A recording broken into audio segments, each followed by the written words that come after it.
கிறிஸ்துவுக்குள் மிகவும் அன்பாய் அழைக்கப்பட்ட அன்புக்குரிய சகோதர சகோதரிகளே, பிதாவாகிய தேவன் தாமே நம்முடைய ஆயுசு நாட்களில் ஒரு நாளை கூட்டி கொடுத்து இந்த நாளையும் நாம் காணும்படியாக கிருபையை தந்திருக்கிறார். அவருக்கு அவருடைய குமாரன் மூலமாக இந்த ஒரு கூட்டத்தின் மூலமாகவும் நாம் துதியும் ஸ்தோத்திரத்தையும் கனத்தையும் மகிமையும் ஏறெடுத்துக் கொள்ளலாம். இன்றும் தேவன் நமக்கு ஒரு ஒரு கேரக்டர் ஸ்டடியை நமக்கு தந்திருக்கிறார். ஸோ இன்னைக்கு பார்க்கக்கூடிய பாடம் வந்து நம்முடைய ஆவிக்குரிய ஓட்டத்தில் நாம் இன்னும் உற்சாகமாய் ஓடுவதற்கும் ஒரு சில விஷயங்களை நாம் கரெக்ட் பண்ணிட்டு ஓடுறதுக்கும் பிரயோஜனம் உள்ளதாக இருக்கும் அப்படின்னு சொல்லி விசுவாசிக்கிறோம். ஸோ பாடத்தினுடைய தலைப்பு வந்து சகோதரர் சொன்ன விதமாக செப்னா எலியாக்கீம் அப்படிங்கிற ஒரு 2 கேரக்டர்ஸ் பற்றி நம்ம இன்னைக்கு பார்க்க போகிறோம். ஸோ இதுக்கு முன்னாடி இந்த பாடத்தை யாராவது கேட்டிருக்கீங்களா? ஓகே.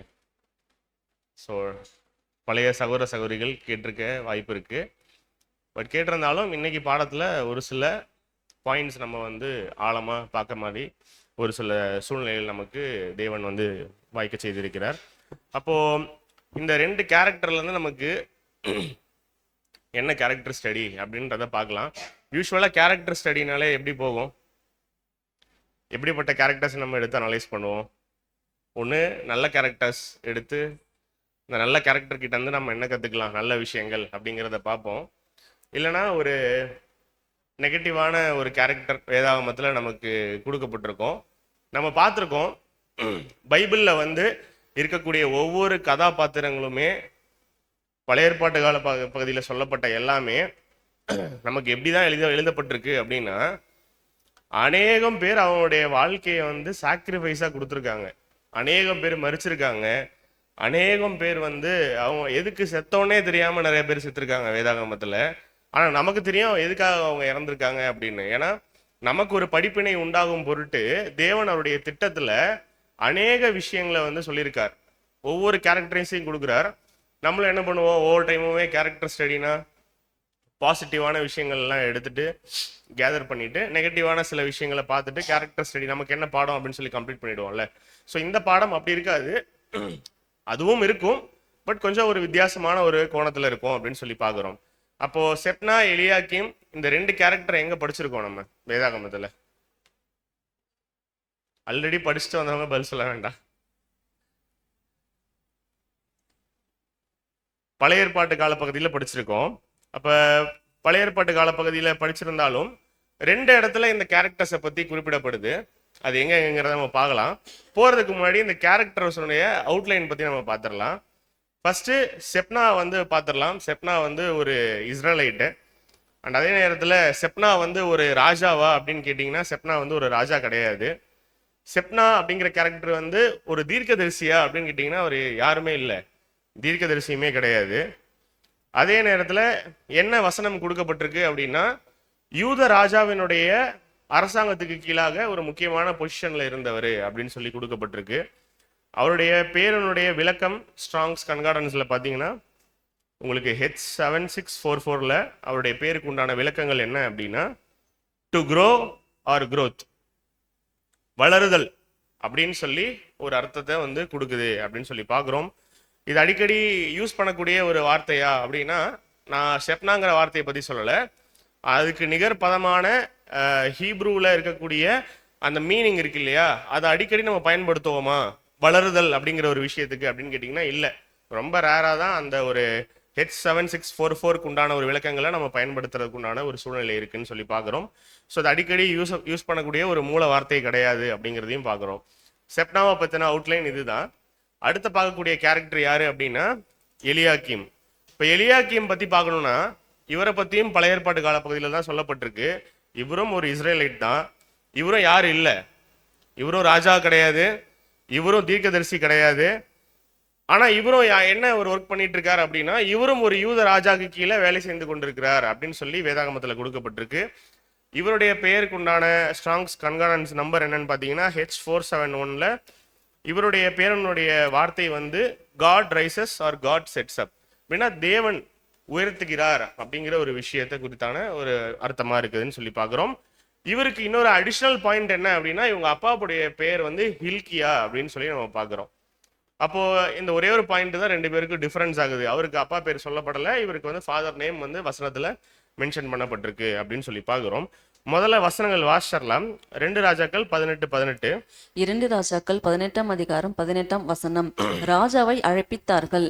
அப்பொழுது இலியாக்கியவின் குமாரனாகிய எலியாக்கீம் என்னும் அரண்மனை விசாரிப்புக்காரனும் செப்னா என்னும் சம்பிரதியும் ஆசாபின் குமாரனாகிய யோவாக் என்னும் கணக்கனும் அவர்களிடத்துக்கு புறப்பட்டு போனார்கள். ஓகே, இந்த 2 ராஜாக்கள் 18ஆம் அதிகாரத்துல இந்த 2 கேரக்டர்ஸ் பத்தி நம்ம படிக்கிறோம். படிக்கும் போது இன்ட்ரடக்ஷன் எப்படி வருதுன்னா, ராஜாவை அழைப்பித்தார்கள். அப்பொழுது இல்கியாவின் குமாரனாகிய எலியாக்கீம் வராரு.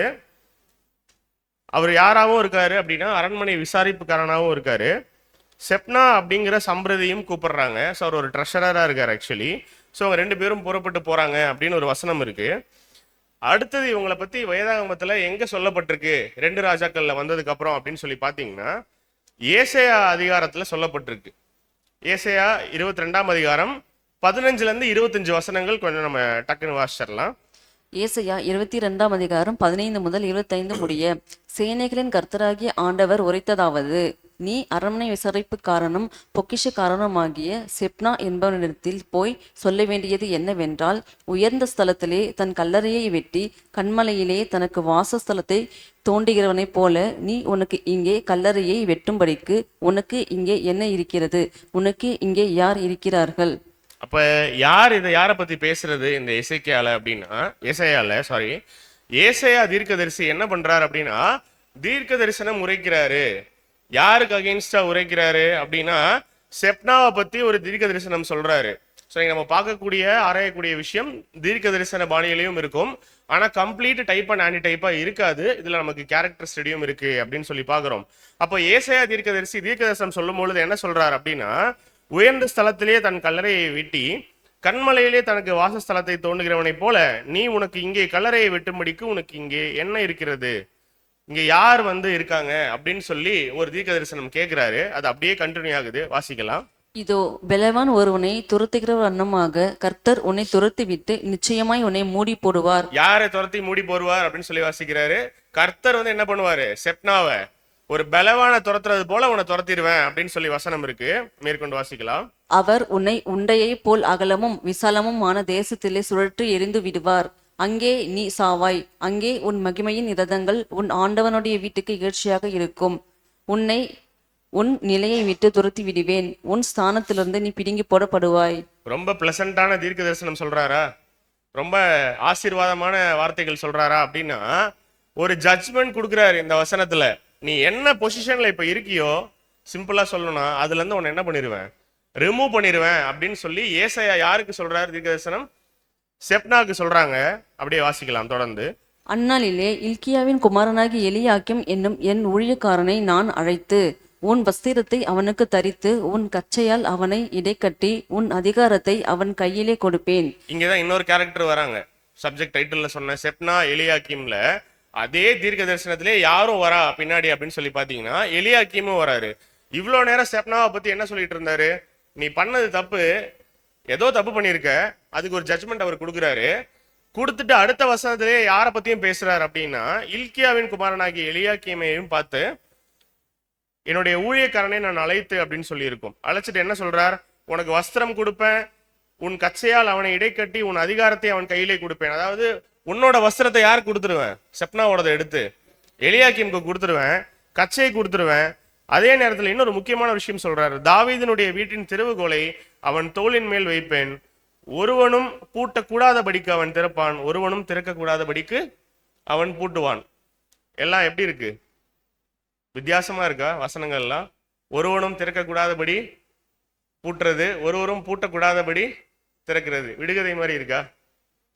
ஓகே, ப்ராஃபசி இப்படிதான் சொல்றார் ஏசாயா வந்து. சொல்லிட்டு அப்படியே கண்டினியூ பண்ணலாம். அவனை உறுதியான இடத்திலே ஆணையாக கடாவுவேன். அவன் தன் தகப்பன் வீட்டுக்கு மகிமையான சிங்காசனமாக இருப்பான். யார் இருப்பா மகிமையான சிங்காசனமாக? எலியாக்கீம். கன்ஃபியூஸ் பண்ணிக்க கூடாது. செப்னாவை பத்தி பேசி முடிச்சிட்டாரு. அடுத்தது எலியாக்கீமை பத்தி பேசும்போது சொல்லிட்டு இருக்கார், வாசிக்கலாம். அதின்மேல் அவன் தகப்பன் வம்சத்தாராகிய புத்திரர் பௌத்திரருடைய மகிமை அனைத்தையும் சிறிதும் பெரிதுமான சகல பான பாத்திரங்களையும் தூக்கி வைப்பார்கள். உறுதியான இடத்தில் கடாவப்பட்டிருந்த ஆணி அந்நாளிலே பிடுங்கப்பட்டு முறிந்து விழும். அப்பொழுது அதின்மேல் தொங்கின பாரம் அருந்து விழும் என்று சேனைகளின் கர்த்தர் உரைக்கிறார். கர்த்தரே இதை உரைக்கிறார் என்று சொல் என்றார். ரொம்ப சாலிடா சொல்றார். கர்த்தர் இதை உரைக்கிறார், கர்த்தர் தான் இதை சொல்றார் அப்படிங்கிறத கிளியரா சொல்லு அப்படிங்கிறத யார்கிட்ட சொல்றா அப்படின்னா, அந்த வார்த்தையை வாங்கிக்கிட்டு ஏசாயா போய் யார்கிட்ட சொல்றாரு அப்படின்னா செப்னாட்டையும் எலியாக்கீம்டையும் சொல்றாரு. அப்போ இதுதான் கதைக்களம். இப்ப என்ன ஒரு விஷயம் நம்ம பார்த்தோம் அப்படின்னா, ஃபர்ஸ்ட் 2 ராஜாக்கள்ல செப்னா எலியாக்கீம் 2 பேரை வந்து ராஜா அழைப்பித்து அனுப்புற அந்த விஷயத்த பார்த்தோம் இல்லைங்களா. அதுக்கப்புறம் இந்த கேரக்டர்ஸ் பத்தி வேதாகமத்துல எங்க நம்ம படிக்கலாம்னா 2 ராஜாக்களுக்கு அப்புறம் ஏசாயால தான் படிக்கலாம். அப்போ என்ன ஒரு முக்கியமான விஷயம் நம்ம இந்த பாடத்துல நம்ம பார்க்கும்பொழுது தெரிஞ்சுக்கணும் அப்படின்னா, இந்த செப்னா எலியாக்கீமை பத்தி நம்முடைய மூத்த சகோதரர் ரசல் பிரதர் ஏதாவது கமெண்ட்ரிஸ் கொடுத்துருக்காரா அப்படின்னு கேட்டிங்கன்னா, அன்பார்ச்சுனேட்லி பதில் என்ன? நோ. மூத்த சகோதரர் ரசல் பிரதர் யாரை பத்தி பேசல? செப்னாவை பத்தியோ எலியாக்கீமை பத்தியோ இதுல வர வசனங்கள் பத்தியோ அவர் என்ன பண்ணல, கமெண்ட்ரிஸ் வந்து கொடுக்கல அப்படின்னு சொல்லி பார்க்குறோம். அதே நேரத்தில் நம்ம என்ன ஒரு விஷயம் பார்த்துட்டோம் அப்படின்னா, இவங்க 2 பேருமே ராஜா கிடையாது, 2 பேருமே தீர்க்கதரிசி கிடையாது அப்படிங்கிறத பார்த்துட்டோம். எந்த கால பகுதியில் நடைபெறுது இந்த 2 கேரக்டர்ஸ் பார்த்தீங்கன்னா 715 பிசிலேருந்து 686 பிசி இந்த காலப்பகுதியில் நடக்குது. என்ன ஒரு ஒற்றுமையான விஷயம் அப்படின்னா 2 பேருமே யூத ராஜா கீழே தான் வேலை செய்கிறாங்க. அப்போ இவங்க 2 பேரை பற்றி எந்தெந்த புஸ்தகத்தில் சொல்லப்பட்டிருக்கு? ஏசாயாலையும் சொல்லப்பட்டிருக்கு, 2 ராஜாக்கள்லையும் சொல்லப்பட்டிருக்கு.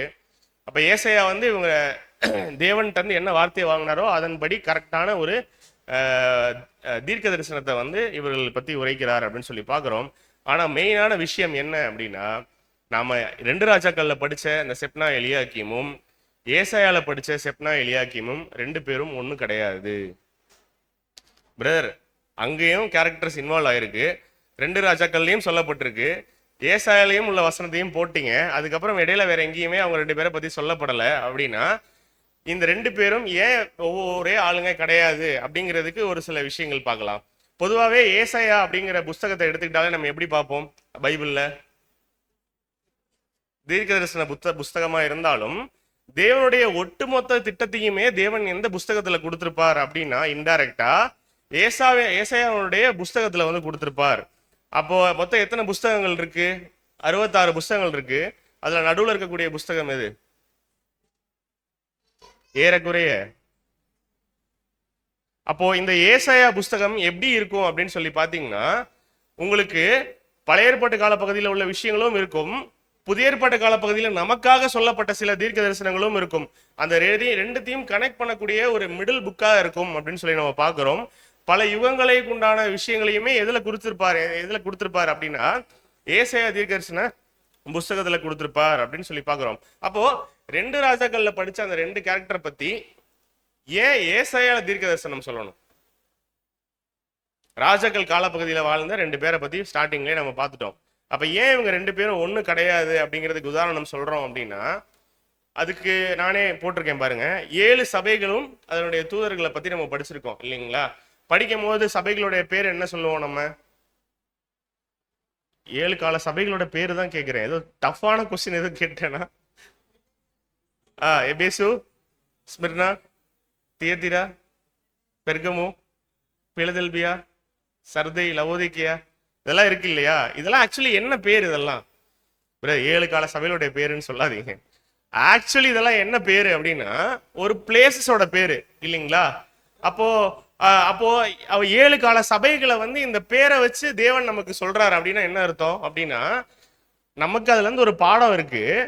ஆனா அந்த 7 பேர்ல ஒரு அர்த்தம் இருக்குல்ல, 7 பேருக்கு ஒரு அர்த்தங்கள் பார்ப்போம் இல்லைங்களா? அப்ப அந்த அர்த்தத்தினுடைய விளக்கங்கள் தான் அந்த கால சபை பகுதியோட நம்ம ஒப்பிட்டு பார்ப்போம் இல்லைங்களா? தீர்க்க தரிசனம் பார்க்கும் பொழுது அப்ப அதனுடைய எக்ஸ்பிளனேஷன்ஸ் இல்ல ரெவலேஷன்ஸ்ல படிக்கும் போது அப்படித்தானே படிப்போம். அதே போலதான் 2 ராஜாக்கள்ல செப்னா எலியாக்கீம்னு 2 கேரக்டர் சொல்லப்பட்டிருந்தாலுமே 2 ராஜாக்கள்ல உள்ள கேரக்டர்ஸ் இருக்காங்கல்ல, அந்த கேரக்டர்ஸ்க்காக சொல்லப்பட்ட தீர்க்க தரிசனம் கிடையாது ஏசாயால. அவங்களுடைய காலப்பகுதி எங்கேயும் முடிஞ்சிருச்சு, ராஜாக்களுடைய காலப்பகுதியிலேயே முடிஞ்சிருச்சு. 2 பேரும் வாழ்ந்து மறிச்சிடுறாங்க. அப்ப ஏன் அவங்கள பத்தி ஏசாயால சொல்லணும் அப்படின்னா, அந்த 2 பேரை பத்தின தீர்க்க தரிசனம் கிடையாது. அந்த 2 கேரக்டர்ஸ்னுடைய பிஹேவியர்ல யாரெல்லாம் இருக்காங்களோ அவர்களுக்கு உண்டான தீர்க்க தரிசனம் இது. அப்போ செப்னா எலியாக்கிம் பத்தி இங்க பேசல ஏசாயால. செப்னா மாதிரியே எலியாக்கிம் மாதிரியும் யாராவது இருக்கோம்னா அவங்களுக்கு தான் என்ன தீர்க்க தரிசனம் சொல்லப்பட்டிருக்கு அப்படின்னா ஏசாயா தீர்க்கதரிசி மூலமாக இங்க ஏசாயா புஸ்தகத்துல தீர்க்க தரிசனமா சொல்லப்பட்டிருக்கு. அப்ப இந்த 2 பேரும் யூதராஜா கீழே வேலை செய்யறாங்க அப்படின்னு சொல்லி பார்க்கும் பொழுது அநேக யூதராஜாக்கள் வேதாகமத்துல இருந்திருந்தாலும் இவங்க 2 பேரும் ஒர்க் பண்ண ராஜா நல்ல ராஜாவா கெட்ட ராஜாவா? ஆன்சர் போட்டுட்டே தான் கேட்கிறேன். இவங்க யாரு கீழே வேலை செய்யறாங்க? எசேக்கியா ராஜாவினுடைய காலப்பகுதியில இவங்க 2 பேருமே வேலை செய்யறாங்க. அவருடைய அரண்மனையில வேலை செய்யறாங்க. அவர் நல்ல ராஜாவா கெட்ட ராஜாவா? நல்ல ராஜா இல்லைங்களா? ஸோ நிறைய யூத வம்சத்துல பாத்தீங்கன்னா அநேக ராஜாக்கள் வந்து நல்ல ராஜாவான்னு கேட்டீங்கன்னா அப்படி இருக்க மாட்டாங்க. நம்ம பின்னாடி பார்க்கலாம். அப்ப இவங்க 2 பேருமே என்ன பண்றாங்க அப்படின்னா ஒரு பொசிஷன்ல இருக்காங்க அவருடைய அரண்மனையில. அப்ப வசனம் தீர்க்க தரிசனம் பார்த்திருக்கோம். யாருடைய பொசிஷன் யாருக்கு கொடுக்கப்பட்டிருக்கு? செப்னாட் வந்து ஒரு பொசிஷன் பறிக்கப்பட்டு எலியாக்கிம்ட்ட வந்து கொடுக்கப்பட்டது அப்படின்னு சொல்லி நம்ம பார்க்கிறோம். அதே நேரத்துல இவங்க 2 பேருமே ராஜாக்களே கிடையாது. யூஸ்வலா ராஜாக்கள் பகுதியில இருந்து நம்ம ஏதாவது எடுத்து கேரக்டர் ஸ்டடி பண்ணா ஒரு ராஜாவை பத்தி தான் படிப்போம். இல்ல உள்ள இருக்கக்கூடிய மைன்யூட்டான ஒரு சில கேரக்டர்ஸ் பத்தி ரொம்ப ரேரா தான் டிஸ்கஸ் பண்ணுவோம். அப்ப இவங்க கிங்ஸே கிடையாது, ப்ராஃபிட்ஸும் கிடையாது. ஏன் இவங்களை பத்தி நம்ம படிக்கணும் அப்படின்னா ஏசாயால ஒரு மிகப்பெரிய தீர்க்க தரிசனம் இவங்களை பத்தி சொல்லப்பட்டிருக்கு. அப்படிங்கும் பொழுது அப்போ இதுல நமக்கு என்ன பாடம் அப்படிங்கிற ஒரு விஷயத்தை தான் நம்ம பார்க்கணும். ஏன் ராஜாக்கள் முதல்ல உள்ள வராங்க அப்படின்னு சொல்லி பார்க்கும் பொழுது நியாயாதிபதிகள் இருக்காங்க இல்லைங்களா? நியாயாதிபதிகள் இருக்கும் பொழுது என்ன அங்க சூழ்நிலை நடக்குது? வாசர்லாம் 1 சாமுவேல் 8ஆம் அதிகாரம் 6 முதல் 7. 1 சாமுவேல் 8ஆம் அதிகாரம் 6 முதல் 7 முடிய. எங்களை நியாயம் விசாரிக்க ஒரு ராஜாவை ஏற்படுத்தும் என்று அவர்கள் சொன்ன வார்த்தை சாமுவேலுக்கு தகாததாய் காணப்பட்டது. ஆகையால் சாமுவேல் கர்த்தரை நோக்கி விண்ணப்பம் பண்ணினான். அப்பொழுது கர்த்தர் சாமுவேலை நோக்கி, ஜனங்கள் உன்னிடத்தில் சொல்வதெல்லாவற்றிலும் அவர்கள் சொல்லை கேள். அவர்கள் உன்னை தள்ளவில்லை, நான் அவர்களை ஆளாதபடிக்கு என்னைத்தான் தள்ளினார்கள். அப்போ இவங்களை வழிநடத்துறதுக்கு யார தேவன் நியமிச்சிருக்காரு அப்படின்னா நியாயாதிபதிகள், ஜட்ஜஸ் வந்து நியமிச்சிருக்கார். ஒரு கட்ட பகுதியில என்ன கேட்குறாங்க இவங்க அப்படின்னா எங்களை வழிநடத்துறதுக்கு யார் வேணும்? எங்களுக்கு ராஜாக்கள் வேணும் அப்படின்னு சொல்லி கேட்குறாங்க. அப்போ சாமுவேல் போய் கேட்கிறாரு. என்ன கேட்கிறாரு? இப்படி கேட்குற விஷயம் ரொம்ப தப்பாப்படுது, உங்களுடைய பிளானுக்கு அகேன்ஸ்டா இவங்க எல்லாம் இப்படி கேட்குறாங்களே அப்படின்னு கேட்கும் பொழுது அவர் என்ன சொல்றாரு? தேவன் வந்து அவங்க யாரை தள்ளலப்பா, ஒன்ன தள்ளல, என்ன அவாய்ட் பண்றாங்க அவங்க. நீ என்ன பண்ணு, இதெல்லாம் விட்டுரு, அவங்க என்ன சொல்றாங்களோ நம்ம பண்ணிக்கலாம் இப்போதைக்கு அப்படிங்கிறாரு. அவங்க ஒன்ன தள்ளல, என்ன வந்து அவாய்ட் பண்றாங்க அப்படிங்கிறாரு. ஏன் அப்படின்னா நியாயாதிபதிகள் இருக்கும் பொழுது அவங்கள ஆக்சுவலி யாரு அவங்கள வந்து வழிநடத்திட்டு வந்துட்டு இருந்தது அப்படின்னா பிதாவாகிய தேவன் வழிநடத்தி வந்துட்டு இருக்காரு. புரியுதுங்களா? ஆனா நியாயாதிபதிகள் வேண்டான்னு சொல்லி அவங்க ராஜாவை கேட்கும் பொழுது அவங்க யாருடைய ஒரு கைடன்ஸ்ல இருந்து விலகி போறாங்க அப்படின்னா தேவன் எங்களை வழிநடத்த வேணாம், ஒரு ராஜா எங்களை வழி நடத்தட்டும் அப்படின்னு சொல்லிட்டு போறாங்க. இந்த விஷயத்த பார்க்கும் பொழுது அநேக ராஜாக்கள் வராங்க. இதுல கரெக்டா உங்களுக்கு இதுல கூட கிளியரா தெரியும் எதெல்லாம் பாத்தீங்கன்னா நமக்கு நல்ல ராஜாக்களோ அவங்கள வந்து ஆஷ் கலர்ல ஹைலைட் பண்ணியிருப்போம். நம்ம யாரெல்லாம் வந்து பேடோ அவங்களாம் ஒயிட் கலர்ல இருப்பாங்க. அண்ட் ஒருவேளை நல்லதும் செஞ்சு சில கெட்டதுங்களும் பண்ணியிருக்காங்க அப்படின்னா அவங்க எப்படி இருப்பாங்க அப்படின்னா கொஞ்சம் ஒரு மாதிரி லைட் ஆஷ் கலர்ல இருப்பாங்க. ஸோ எத்தனை பேர் அந்த ஒயிட் கலர்ல இருக்காங்க அப்படின்னு சொல்லி பார்த்தீங்கன்னா மெஜாரிட்டி நல்ல ராஜாவா அப்படின்னு கேட்டிங்கன்னா அவங்கள வழி நடத்துற அடம் பிடிச்சு கேட்டாங்கல்ல, எங்களுக்கு யாரு வேணாம், நியாயாதிபதிகள் வேணாம், எங்களுக்கு யாரு தான் வேணும், ராஜா தான் எங்களுக்கு வேணும் அப்படின்னு சொல்லி அடம் பிடிச்சு கேட்டு அவங்களுக்கு வந்த அவங்களுடைய பிஹேவியர்ஸ்க்கு ஏற்ற மாதிரி வந்த ராஜாக்கள் எப்படி இருக்காங்க பாருங்க. நிறைய பேர் நல்ல ராஜா இல்லை இல்லைங்களா? ஸோ தேவனை போல நீதியா நியாயம் தீர்க்க முடியுமா எல்லாராலையும் அப்படின்னா முடியாது. ஆனா அதுலயும் ஒரு சில ராஜாக்கள் என்ன பண்ணியிருக்காங்க அப்படின்னா தேவனுக்கு பிரியமான ஒரு சில காரியங்களை பண்ணியிருக்காங்க அப்படின்னு சொல்லி பாக்குறோம். பிரதர், இந்த சார்ட்டுக்கும் இந்த சப்ஜெக்டுக்கும் என்ன சம்பந்தம் அப்படின்னு கேட்டீங்கன்னா இப்படி அநேக ராஜாக்கள் இருந்தாலும் இதுல ஒன் ஆஃப் த குட் ராஜா யாரு அப்படின்னு சொல்லி பாத்தீங்கன்னா எசேக்கியா இல்லையா? இங்க இருக்கா அப்படி. சோ அந்த எசேக்கியா ராஜா அவருடைய காலப்பகுதியில அவருக்கு கீழே ஆளக்கூடிய ஒரு 2 பேரை பத்தின தீர்க்க தரிசனம் தான் இது அப்படிங்கிற மாதிரி நீங்க மைண்ட்ல எடுத்துக்கணும். ஏன் எடுத்துக்கணும்? என்னதான் அவங்க 2 பேருக்கும் சொல்லப்பட்ட தீர்க்க தரிசனம் இல்லை என்றாலும் அந்த கேரக்டர்ஸ் இருக்கக்கூடிய ஆளுங்களுக்கு சொல்லப்பட்ட தீர்க்க தரிசனம் அப்படிங்கிறத நம்ம எடுத்துக்கணும். அப்ப அப்பேற்பட்ட ஒரு நல்ல ராஜா இருக்கார் அப்படின்னா அவருக்கு கீழே வரக்கூடியவங்க என்ன பண்ணியிருக்காங்க அப்படிங்கிறத நம்ம வசனத்துல வாசிச்சோம் இல்லைங்களா? நிறைய ராஜாக்கள் எப்படிதான் இருக்காங்கன்றத வசனம் சொல்லுது அப்படிங்கிறத வாசிச்சிடலாம். 1 ராஜாக்கள் 15:26. 1 ராஜாக்கள் 15:26 அவன் கர்த்தருடைய பார்வைக்கு பொல்லாப்பானதை செய்து தன் தகப்பன் வழியிலும் அவன் இஸ்ரவேலை பாவம் செய்ய பண்ணின அவனுடைய பாவத்திலும் நடந்தான். நாதாப் அப்படிங்கிற ஒருத்தர், அவரை பத்தின இது ஒரு வசனம், அவரோட கேரக்டர் பத்தி எக்ஸ்பிளைன் பண்ற வசனம் இது. அப்ப என்ன சொல்ல வர்றாரு அப்படின்னா, இதே மாதிரிதான் நிறைய ராஜாக்கள் பேட் சர்டிபிகேட்ஸ் வாங்கியிருப்பாங்க வேதாகமத்துல. ஆனா எசேக்கியா எப்படிப்பட்ட ஒரு சர்டிபிகேட் வாங்குறாருன்னு சொல்லி பார்க்கலாம். 2 ராஜாக்கள் 18:1-5 இஸ்ரவேலின் ராஜாவாகிய ஏலாவின் குமாரன் ஓசேயாவின் 3ஆம் வருஷத்திலே ஆகாஸ் என்னும் யூதாவுடைய ராஜாவின் குமாரனாகிய எசேக்கியா ராஜாவானான். இஸ்ரவேலின் தேவனாகிய கர்த்தரின் மேல் வைத்த நம்பிக்கையிலே அவனுக்கு பின்னும் அவனுக்கு முன்னும் இருந்த யூதாவின் ராஜாக்களிலெல்லாம் அவனைப் போல் ஒருவனும் இருந்ததில்லை. அப்போ அநேக ராஜாக்கள் கெட்டவங்களா இருந்தாலும் எசேக்கியா எப்படிப்பட்ட ஒரு வாழ்க்கையை வாழ்ந்திருக்கார் அப்படின்னா, தேவனுக்கு பிரியமான ஒரு வாழ்க்கையை வாழ்ந்திருக்கார். வசனமே எப்படி சொல்லுது அப்படின்னா, அவனுக்கு அப்புறமும் இல்லை அவனுக்கு முன்னாடியும் அவனை மாதிரி தேவன் மேல ஒரு விசுவாசம் வைத்த ஒரு நல்ல ராஜாவே கிடையாதுன்னு சொல்லி வசனம் சர்டிபிகேட் கொடுக்குது. யாருக்கு? எசேக்கியாவுக்கு கொடுக்குது அப்படின்னு சொல்லி பார்க்குறோம். அப்போ தேவன் கிட்ட இந்த மாதிரி ஒரு சர்டிபிகேட் வாங்குறது ரொம்ப ஈஸியான விஷயமா? இல்லை, இல்லைங்களா? ரொம்ப கஷ்டம். அப்ப எந்த அளவுக்கு அவர் நல்ல ஒரு ராஜாவா இருந்திருப்பார் அப்படின்னு சொல்லி பார்க்குறோம். அப்போ இந்த நல்ல ராஜா கிட்ட தான் யார் வேலை செய்யறா? செப்னாவும் எலியாக்கீமும் வேலை செய்யறாங்க அப்படின்னு சொல்லி பார்க்குறோம். அப்போ ஒருவேளை இவங்க தப்பு பண்ணியிருந்தாங்க அப்படின்னா தேவன் என்ன பண்ணுவார்? யூஸ்வலா யாரோட தப்பு பண்றாங்கன்னா யாரை வச்சு பனிஷ் பண்ணுவாரு? ராஜாக்களை வச்சு தானே பண்ணுவாரு. அந்த மக்கள் ஏதாவது தப்பு பண்றாங்கன்னா யாரு தான் ஜட்ஜ்மெண்ட் கொடுப்பா? அல்டிமேட் அத்தாரிட்டி யாரு? மக்களை ரூல் பண்றது ராஜாக்கள் தான். ஆனா ஒருவேளை இது டைரக்டா அவங்களுக்கே சொல்லப்பட்ட தீர்க்க தரிசனம்னா, ராஜாக்கள் எசேக்கியாட்ட சொல்லி அவங்க 2 பேருக்கு என்ன பண்ணிருக்கலாம்? ஒரு ஜட்ஜ்மெண்ட் கொடுத்துருக்கலாம் இல்லையா? அவங்க பண்ணியிருந்த விஷயம் தப்பா இருந்திருந்தா. ஆனா எப்படி கொடுக்கல அப்படின்னு சொல்லி பாத்தீங்கன்னா, ஒரு தீர்க்கதரிசியை அனுப்புறாரு தனியா. அனுப்பிச்சு அந்த 2 கேரக்டர் மேல ப்ராஃபஸி சொல்றார். ஒரு ஜட்ஜ்மெண்ட்டும் கொடுக்குறார் அதுல செப்னாக்கு. அப்போ ஏன் ராஜாவை வச்சு பண்ணல அப்படின்னா, எசேக்கியா யாருக்கு பிரியமான விஷயத்த செய்யறார் அப்படின்னா, தேவனுக்கு பிரியமான காரியங்களை செய்யறார். ஒருவேளை யாராவது ஒருத்தவங்க நம்ம மத்தியில தேவனுக்கு பிரியமான காரியங்களை செய்யறோம் அப்படின்னா, நமக்கு அகெயின்ஸ்டா யாராவது ஒர்க் பண்றாங்க அப்படின்னா, தேவன் யாரை வச்சு ஜட்ஜ்மெண்ட் கொடுக்கறது இல்லை, நல்லவங்களை வச்சே கொடுக்கறது இல்லை. அதுல யாரே டைரக்டா இன்வால்வ் ஆவா அப்படின்னு சொல்லி பாத்தீங்கன்னா, தேவனே இன்வால்வ் ஆவார் அப்படின்னு சொல்லி பாக்குறோம். எசேக்கியாவெல்லாம் டிஸ்டர்ப் பண்ணவே இல்லை தேவன். எசேக்கியா பாட்டுக்கு அவர் ஒர்க்கை பண்ணிட்டே இருக்காரு அமைதியா. எசேக்கியாவினுடைய அரசாட்சிக்கு அகெயின்ஸ்டா இங்க ஒரு சில விஷயங்கள் நடக்குது, இதை நம்ம பார்க்கலாம். அப்ப இந்த 2 பேருமே எசேக்கியா கீழே வேலை செய்யறாங்க.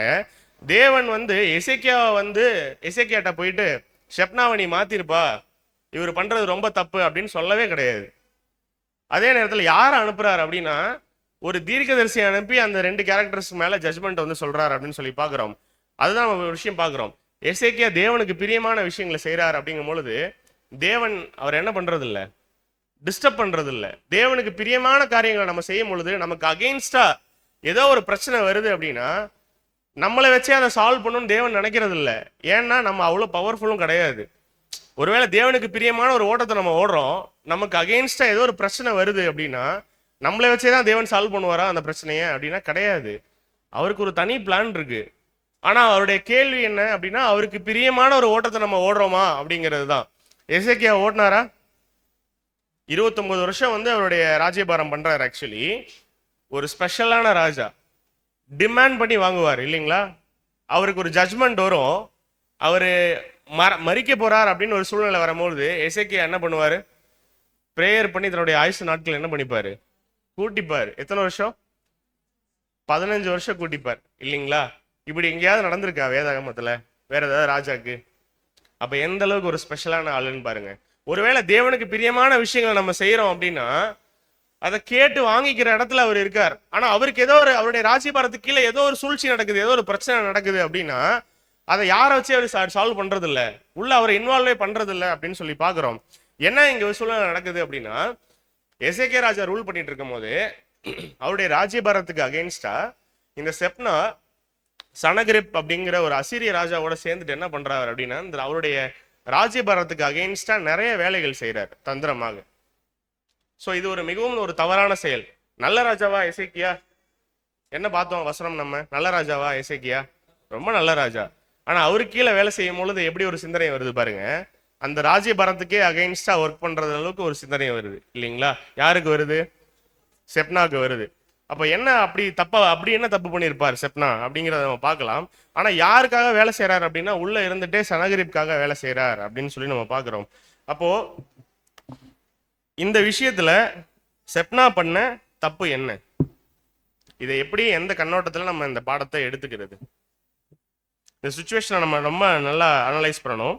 அப்போ ராஜாக்கு அகெயின்ஸ்டா பண்றாரு அப்படின்னா ஒரு சில தவறான விஷயங்கள்ல நல்ல ராஜ்யத்துக்கு எதிராக செய்யக்கூடிய ஒரு சூழ்நிலையில யார் தள்ளப்பட்டுட்டா அப்படின்னா செப்னா வந்து தள்ளப்பட்டாச்சு அப்படின்னு சொல்லி பார்க்குறோம்.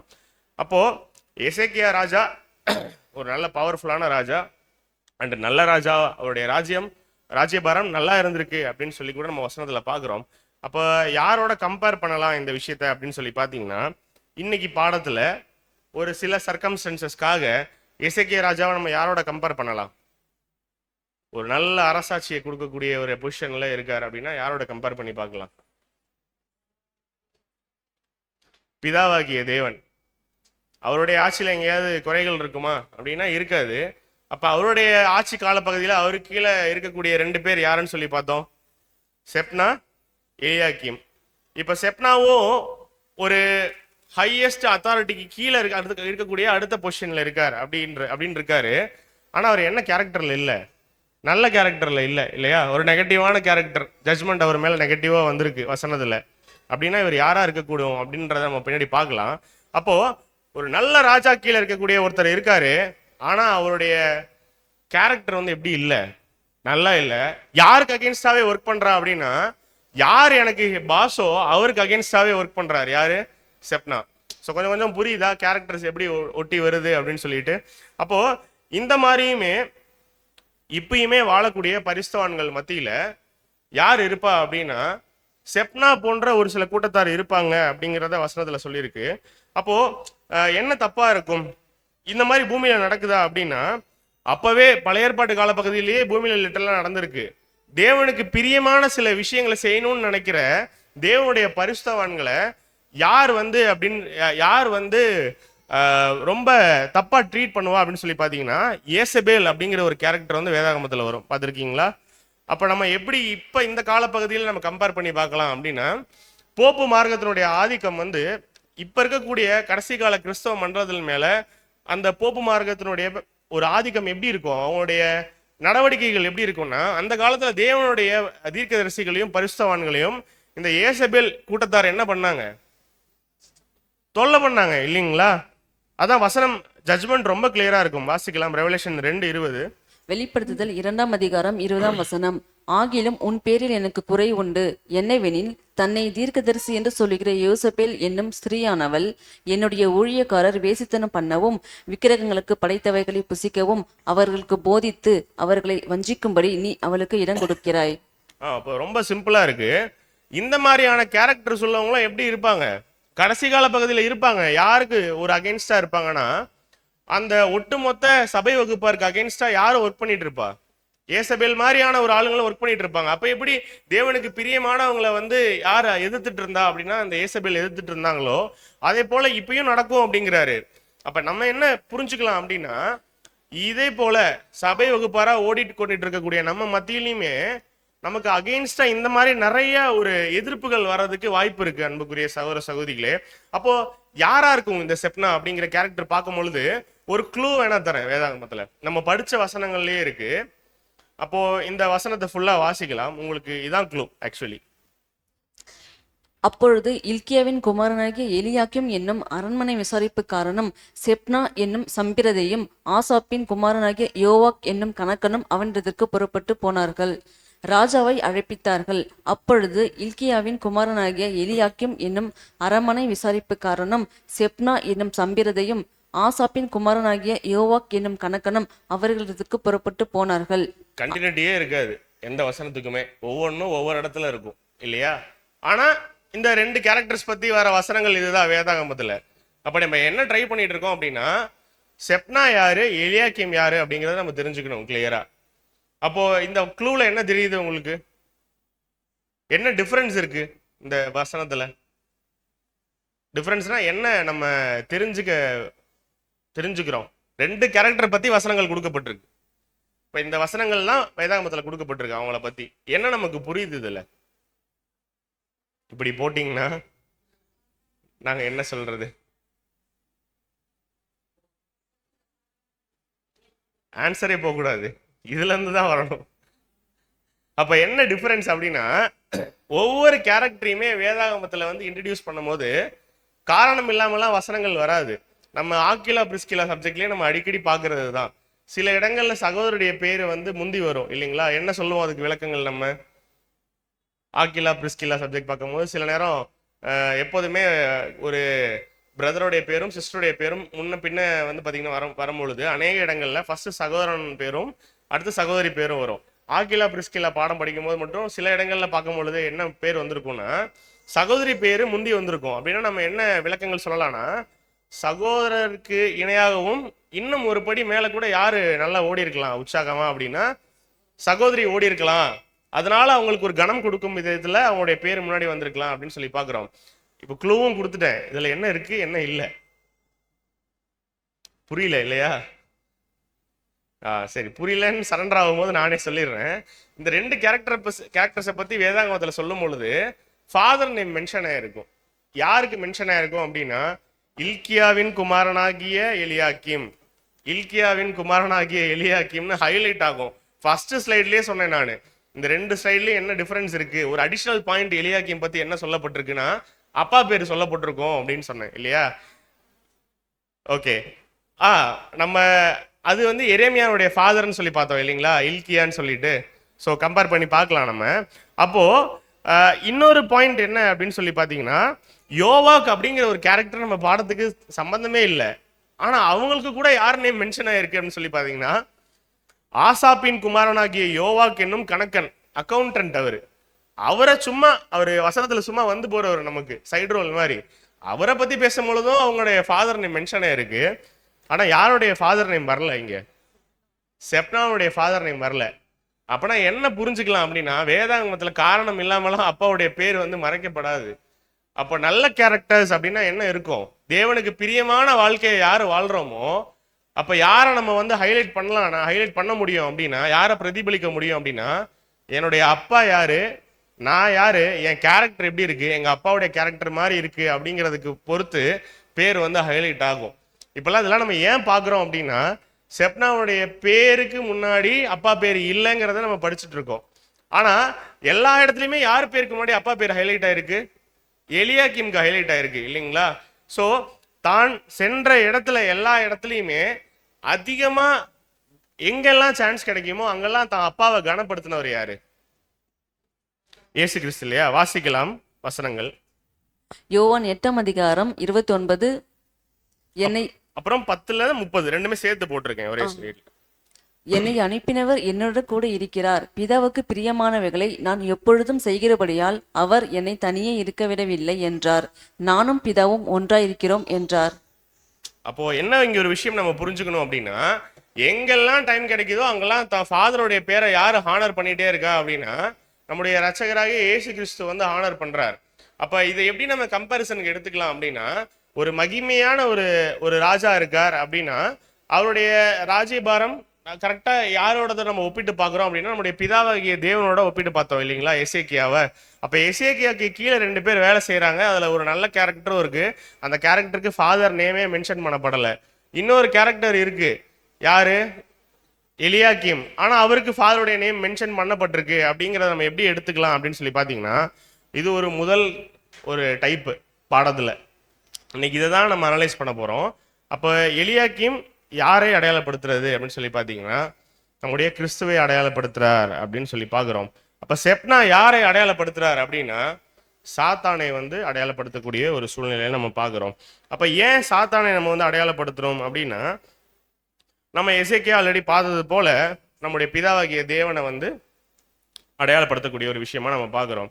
அப்போ ஏன் இந்த கண்ணோட்டத்தில் நம்ம பாடம் பார்க்கணும் அப்படிங்கிறத நம்ம போக போக புரிஞ்சுக்கலாம். அப்போ இது எந்த கண்ணோட்டத்தில் நம்ம எடுத்துக்கலாம் அப்படின்னு சொல்லி பார்த்துங்க. எசேக்கியேல் 28:15 வசனம் எப்படி இருக்கும் அப்படின்னா, நீ சிருஷ்டிக்கப்பட்ட நாள் துவக்கி உன்னில் அநியாயம் பிடிக்கப்பட்டது மட்டும் உன் வழிகளில் குறையற்று இருந்தாய். இது யாருக்கு சொல்லப்பட்ட வசனம்? சாத்தானுக்கு இல்லைங்களா?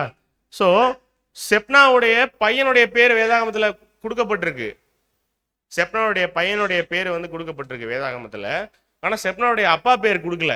அப்படின்னா என்ன நம்ம புரிஞ்சுக்கணும் அப்படின்னா, செப்னா மாதிரியான ஒரு கேரக்டர் இருக்கு அப்படின்னா நம்ம யாருடைய பேரை நம்ம வந்து மகிமைப்படுத்த முடியாது. நம்மளுடைய அப்பா பேரை வந்து மகிமைப்படுத்த முடியாது. ஆனா செப்னாக்கு ஒரு பையன் இருக்குன்னுலாம் வேதாகமத்துல இருக்கு. அப்படின்னா என்ன, சாத்தானுக்கு பையன் இருக்கா அப்படின்னு கேட்டீங்கன்னா, யாரு சாத்தானுக்கு பையன்? அப்படி டைரக்டா நீங்க போக கூடாது பாயிண்ட்டுக்கு. என்ன மீன் பண்றாங்க அப்படின்னு சொல்லி பாத்தீங்கன்னா, அவன் யாருக்கு பிதாவாக இருக்கான்? சாத்தான் வந்து பொய்யுக்கு பிதாவா இருக்கான். அப்ப அவனுடைய பிள்ளைகள்லாம் யாரு அப்படின்னா பொய்யர்கள்னு சொல்லி பாக்குறோம் நம்ம. அப்போ இதெல்லாம் எதுக்கு நம்ம ரிலேட் பண்ணி படிக்கிறோம்னா, செப்னாவோட அப்பா பத்தி எங்கேயுமே வரல, செப்னாவோட பையனை பத்தி எல்லாம் வசனம் இருக்கு. அப்ப என்ன புரிஞ்சுக்கலாம் நம்ம அப்படின்னா, செப்னா மாதிரியான ஒரு கேரக்டர் இருக்குன்னு வச்சுக்கோங்களேன், அவனுக்கு கீழே வரக்கூடியவங்களும் எப்படிதான் இருப்பாங்க அப்படின்னா அவனை மாதிரி தான் இருப்பாங்க. அவனுடைய பையன் எப்படி இருப்பான்? அப்பா மாதிரி தானே இருப்பான். ஸோ அதை போலதான். அப்போ இங்க எலியாக்கியம் பத்தி பேசும்பொழுது அவங்க அப்பா பேரை பத்தி கிளியரா மென்ஷன் பண்ணப்பட்டிருக்கு. இதான் நம்ம பார்த்தோம் கம்பாரிசன்ல. ஒரு மகிமையான ராஜா ஒருத்தர் இருக்கார். அவருடைய ராஜ்யபாரத்துக்கு கீழே 2 பேர் இருக்காங்க. யூதராஜா எசேக்கியா, செப்னா, எலியாக்கிம் 2 பேருன்னு பார்த்துட்டோம். எப்படி ஒப்பிடலாம் அப்படின்னா, பிதாவாகிய தேவன் இருக்காரு, அவருக்கு கீழே யார் 2 பேர் இருக்கா அப்படின்னு சொல்லி பார்த்தீங்கன்னா, விழுந்து போறதுக்கு முன்னாடி சாத்தானும் எப்படிதான் இருக்கான், அவனுடைய வழிகளில் எந்த குறையுமே இல்லாம இருக்கான்னு சொல்லி பார்த்தோம். ஆனா என்னமோ பண்ணியிருக்கான், சாத்தான் விழுந்துட்டான் இல்லையா? இங்க அதே மாதிரியான விஷயங்கள் யாருடைய லைஃப்லயும் வரும் அப்படின்னு சொல்லி பார்த்தீங்கன்னா, செப்னாவுடைய வாழ்க்கையிலுமே வரும்னு சொல்லி பார்க்குறோம். வாசிக்கலாம் ஏசாயா 22:16. ஏசாயா 22ஆம் அதிகாரம் 16ஆம் வசனம். உயர்ந்த ஸ்தலத்திலே தன் கல்லறையை வெட்டி கண்மலையிலே தனக்கு வாசஸ்தலத்தை தோண்டுகிறவனைப் போல நீ உனக்கு இங்கே கல்லறையை வெட்டும்படிக்கு உனக்கு இங்கே என்ன இருக்கிறது? உனக்கு இங்கே யார் இருக்கிறார்கள்? சிம்பிளான கேள்வி, செப்னா கிட்ட வர கேள்வி இதுதான். நீ என்ன பண்ற அப்படின்னா, உயர்ந்த ஸ்தலத்திலே உனக்கு கல்லறையை வெட்டிக்கிற, கண்மலையிலே தனக்கு வாசஸ்தலத்தை தோண்டுகிறவனை போல நீ உனக்கு இங்கே கல்லறையை வெட்டும்படிக்கு உனக்கு இங்கே என்ன இருக்கிறது, உனக்கு இங்கே யார் இருக்கிறார்கள் அப்படின்னு சொல்லி ஒரு தீர்க்க தரிசனம் வருது. என்ன தப்பு பண்ணியிருப்பார் செப்னா? கல்லறை வெட்டுறது தப்பா தப்பு இல்லையா? என்ன வித்தியாசமா இருக்கு வசனத்துல? உயிரோட இருக்கும் போதே யாருக்காவது கல்லறை வெட்டிப்பாங்களா? நானே பக்கத்தில் இருக்க சிமெண்ட்ரியில காசு கொடுத்து ஒரு 6.5 அடிக்கு ஒரு பள்ளம் வெட்டுங்க, மேலே வந்து நீங்கள் ஜோயல்னு அதில் எழுதி வைங்க அப்படின்னு சொல்லி இப்பயே நான் ஒரு ஆள் அமிச்சா அது எப்படி இருக்கும்? எவ்வளோ ஃபன்னியாக இருக்கும். அந்த மாதிரி தான் செப்னா என்ன பண்ணியிருக்காராம், அவருக்கு கல்லறையை வெட்டுறது மட்டும் இல்லை, எங்கே வெட்டுறாரு கல்லறையை? உயர்ந்த ஸ்தலத்தில் ஒரு கல்லறையை வெட்டுறார். எப்போ வெட்டுறாரு? உயிரோட இருக்கும் போதே வெட்டிட்டு இருக்கார். அப்போ என்ன ப்ராஃபஸி வருதுன்னா, நீ உனக்கு கல்லறையை உயர்ந்த ஸ்தலத்துல வெட்டுறதுக்கு என்னப்பா இங்க காரணம் வந்தது, உனக்கு யார் இருக்கா இங்க அப்படின்னு சொல்லி ஒரு கேள்வி வருது. அப்ப இதை எப்படி புரிஞ்சுக்கலாம் அப்படின்னு சொல்லி பாத்தீங்கன்னா, வசனம் ரொம்ப கிளியரா இருக்கும். தாவீதுனுடைய வம்சத்தாரெல்லாம் எங்க அடக்கம் பண்ணப்படுவாங்களோ அங்க வந்து கல்லறையை வெட்டிட்டு இருப்பார் செப்னா வந்து. அப்ப என்ன அப்படின்னா, இப்ப எசேக்கியா ராஜா இருக்காரு இல்லைங்களா, ஒரு அருமையான ராஜ்யபாரம் வந்து பண்ணிட்டு இருக்கார். யூஸ்வலா ஒரு ராஜா மரித்தா யாரு தான் அடக்கம் பண்ணுவா அப்படின்னா, ஜனங்கள் ஆரவாரத்தோட அவரை ரொம்ப குளோரிஃபை பண்ணி என்ன பண்ணுவாங்க, ஒரு ராஜாவை அடக்கம் பண்ணுவாங்க. அதுதான் பழக்க வழக்கம். ஆனா செப்னா என்ன பண்ணிட்டு இருக்காரு அப்படின்னா, ஒரு உயர்ந்த இடத்துல அவருக்கு கல்லறையை வெட்டிட்டு இருக்காரு. எங்க வெட்டிட்டு இருக்காரு அப்படின்னா, தாவீதினுடைய வம்சத்தார்கள்லாம் மறிச்சா எங்க ஒரு கல்லறை இருக்குமோ அந்த இடத்துல தனக்குன்னு ஒரு கல்லறையை வெட்டிட்டு இருக்காரு.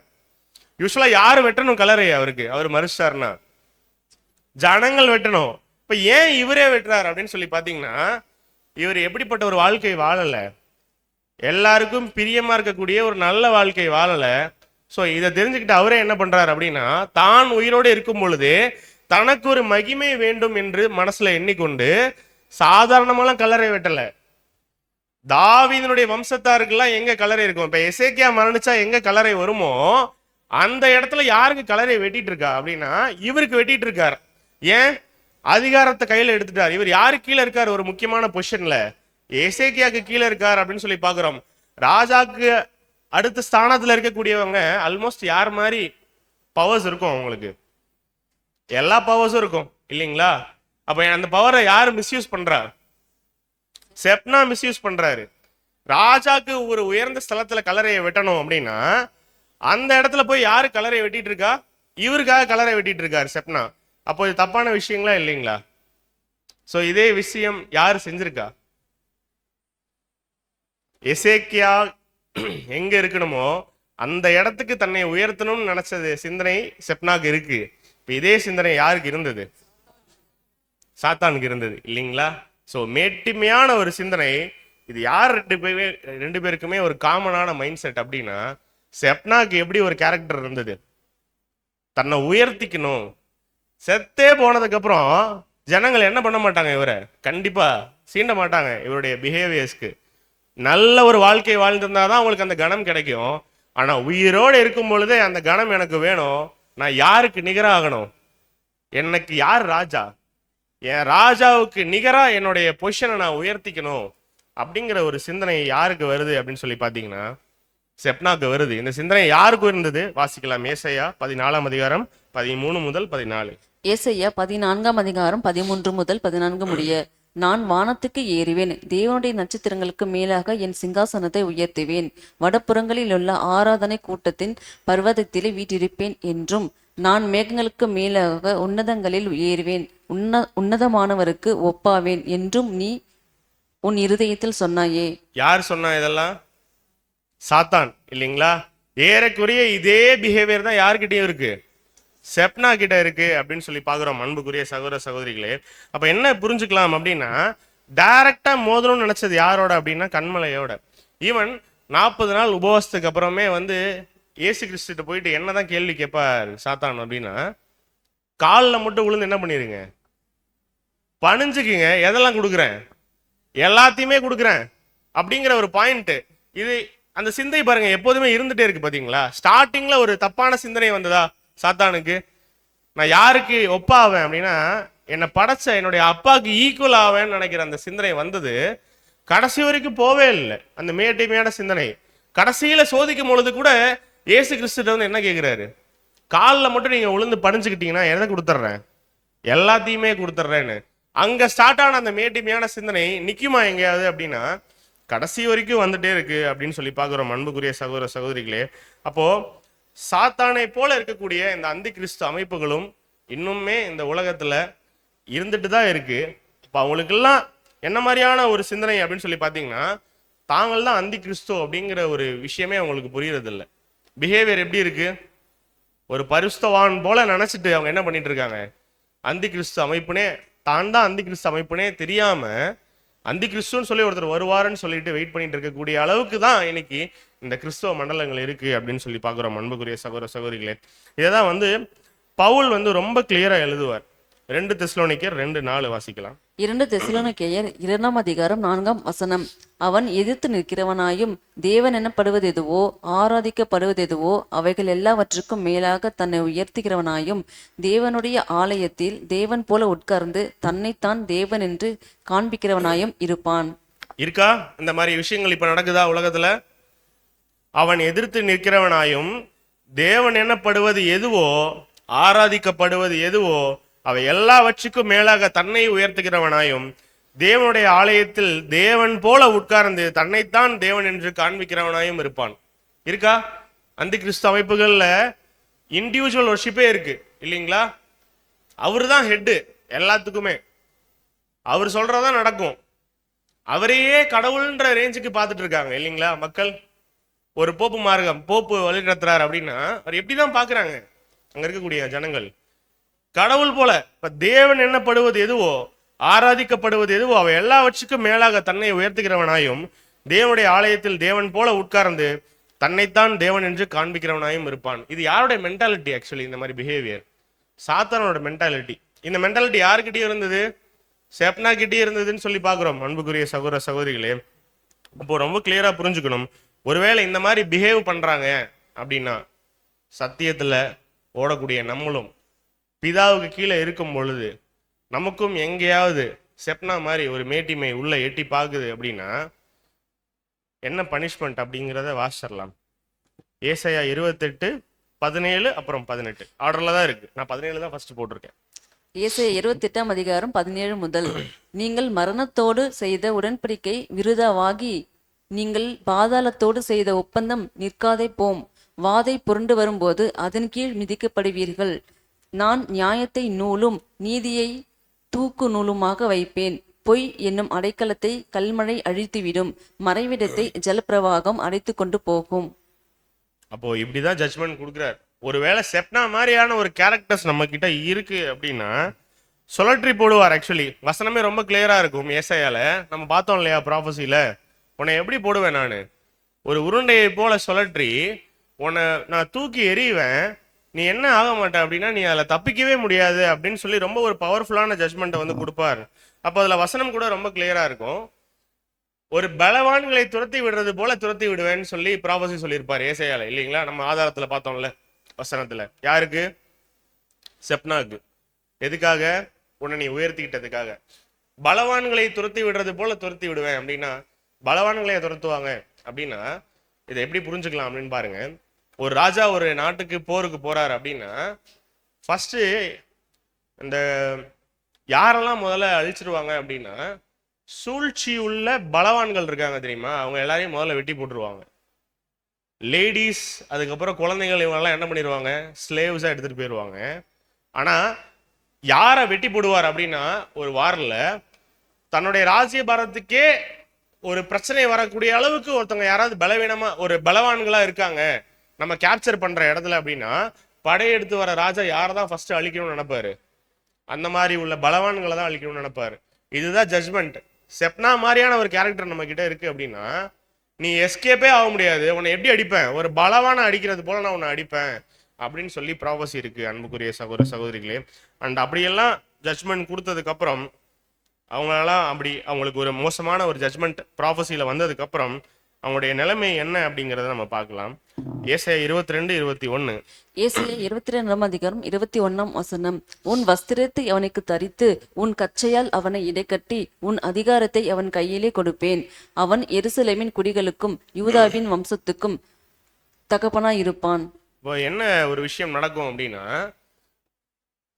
செப்னாவும் இருக்காரு எலியாக்கீமும் இருக்காரு.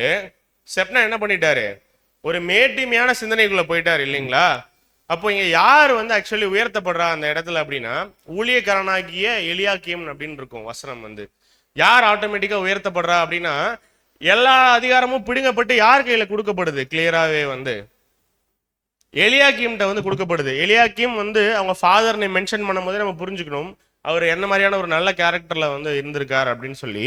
அப்போ அந்த வஸ்திரத்தை வந்து கொடுத்துட்டு கச்சையும் இடைக்கட்டி அதிகாரமும் யார் கையில கொடுக்கப்படுது அப்படின்னா எலியாக்கீமினுடைய கையில வந்து கொடுக்கப்படுது அப்படின்னு சொல்லி பார்க்கிறோம் அன்புக்குரிய சகோதர சகோதரிகளே. அப்போ 3 விஷயம் கொடுக்கப்படுது, வஸ்திரம், கச்சை, அதிகாரம். இதை எப்படி புரிஞ்சுக்கலாம் அப்படின்னா சாத்தான் கிட்ட இருந்து பிடுங்கி கிறிஸ்துவிடம் அவரோட அரசாட்சியை வந்து முடிவுக்குள்ள கொண்டாந்து கிறிஸ்துவ கிட்ட அந்த ராஜ்யபாரத்தை கொடுக்கக்கூடிய ஒரு விஷயத்தை குறிக்குது அன்புக்குரிய சகோதர சகோதரிகளே. சாத்தானிடம் இருந்து வாங்கி அந்த 1000 வருட அரசாட்சியில கிறிஸ்து தரக்கூடிய அந்த ஒரு மகிமையான ஒரு பிளெஸிங்ஸை குறிக்குது அன்புக்குரிய சகோதர சகோதரிகளே. இப்போ எப்படி எடுத்துக்கலாம் அப்படின்னா வஸ்திரம் அப்படிங்கிற அந்த ஒரு விஷயத்தை எப்படி பார்க்கலாம் அப்படின்னா அந்த ஒரு 1000 வருட அரசாட்சியில கிறிஸ்துவுக்கு கிடைக்கக்கூடிய அந்த ஒரு ராஜ அலங்காரத்தை குறிக்கிறதா இருக்கு அப்படின்னு சொல்லி பார்க்கிறோம். அப்போ அந்த கச்சையை கொடுக்குறார், செப்னாட்ட இருந்து எடுத்து யார்கிட்ட கொடுக்குறார் அப்படின்னா எலியாக்கீம்கிட்ட அந்த கச்சையை கொடுக்குறார் அப்படின்னு சொல்லி பார்க்கும் பொழுது அந்த 1000 years கிங்டம்ல ஒட்டுமொத்த ஜனங்களையுமே ரசிக்கக்கூடிய அந்த நீதியையும் சத்தியத்தையும் யார் கொடுக்குறா அப்படின்னு சொல்லி பார்த்தீங்கன்னா கிறிஸ்து கொடுக்குறார் மற்றவங்களுக்கு, இல்லைங்களா? ஸோ அதே நேரத்தில் அதிகாரம் அப்படின்னா அந்த 1000 வருட அரசாட்சியில அந்த கிங்டம்ல ஜட்ஜ்மெண்ட் அந்த பவர் யார் கையில இருக்கு அப்படின்னா சாத்தான் கையில இருக்காது, அந்த கிறிஸ்துவ கிட்ட வந்து அது கொடுக்கப்படுது அப்படின்னு சொல்லி பார்க்குறோம். சாத்தான் என்னதான் பலமா இருந்தாலும் சாத்தான் வந்து இந்த உலகத்தையே கண்ட்ரோல் பண்ணிட்டு இந்த பிரபஞ்சத்தினுடைய ஒரு அதிகாரத்தையே தன்னுடைய கண்ட்ரோல்ல வச்சிருந்தாலும் சாத்தான் தான் ஜெயிக்கிற மாதிரி இருந்துட்டே இருக்கும் சூழ்நிலை. ஆனா ஒரு சர்டன் பாயிண்ட்ல என்ன நடக்கும் அப்படின்னு சொல்லி பார்த்தீங்கன்னா அவங்க கிட்ட இருக்க அதிகாரம் வந்து பிடுங்கப்படும், இல்லைங்களா? எப்போ அவருடைய கிங்டம்ல அப்படின்னு சொல்லி நம்ம பார்க்குறோம் அன்புக்குரிய சகோதர சகோதரிகளே.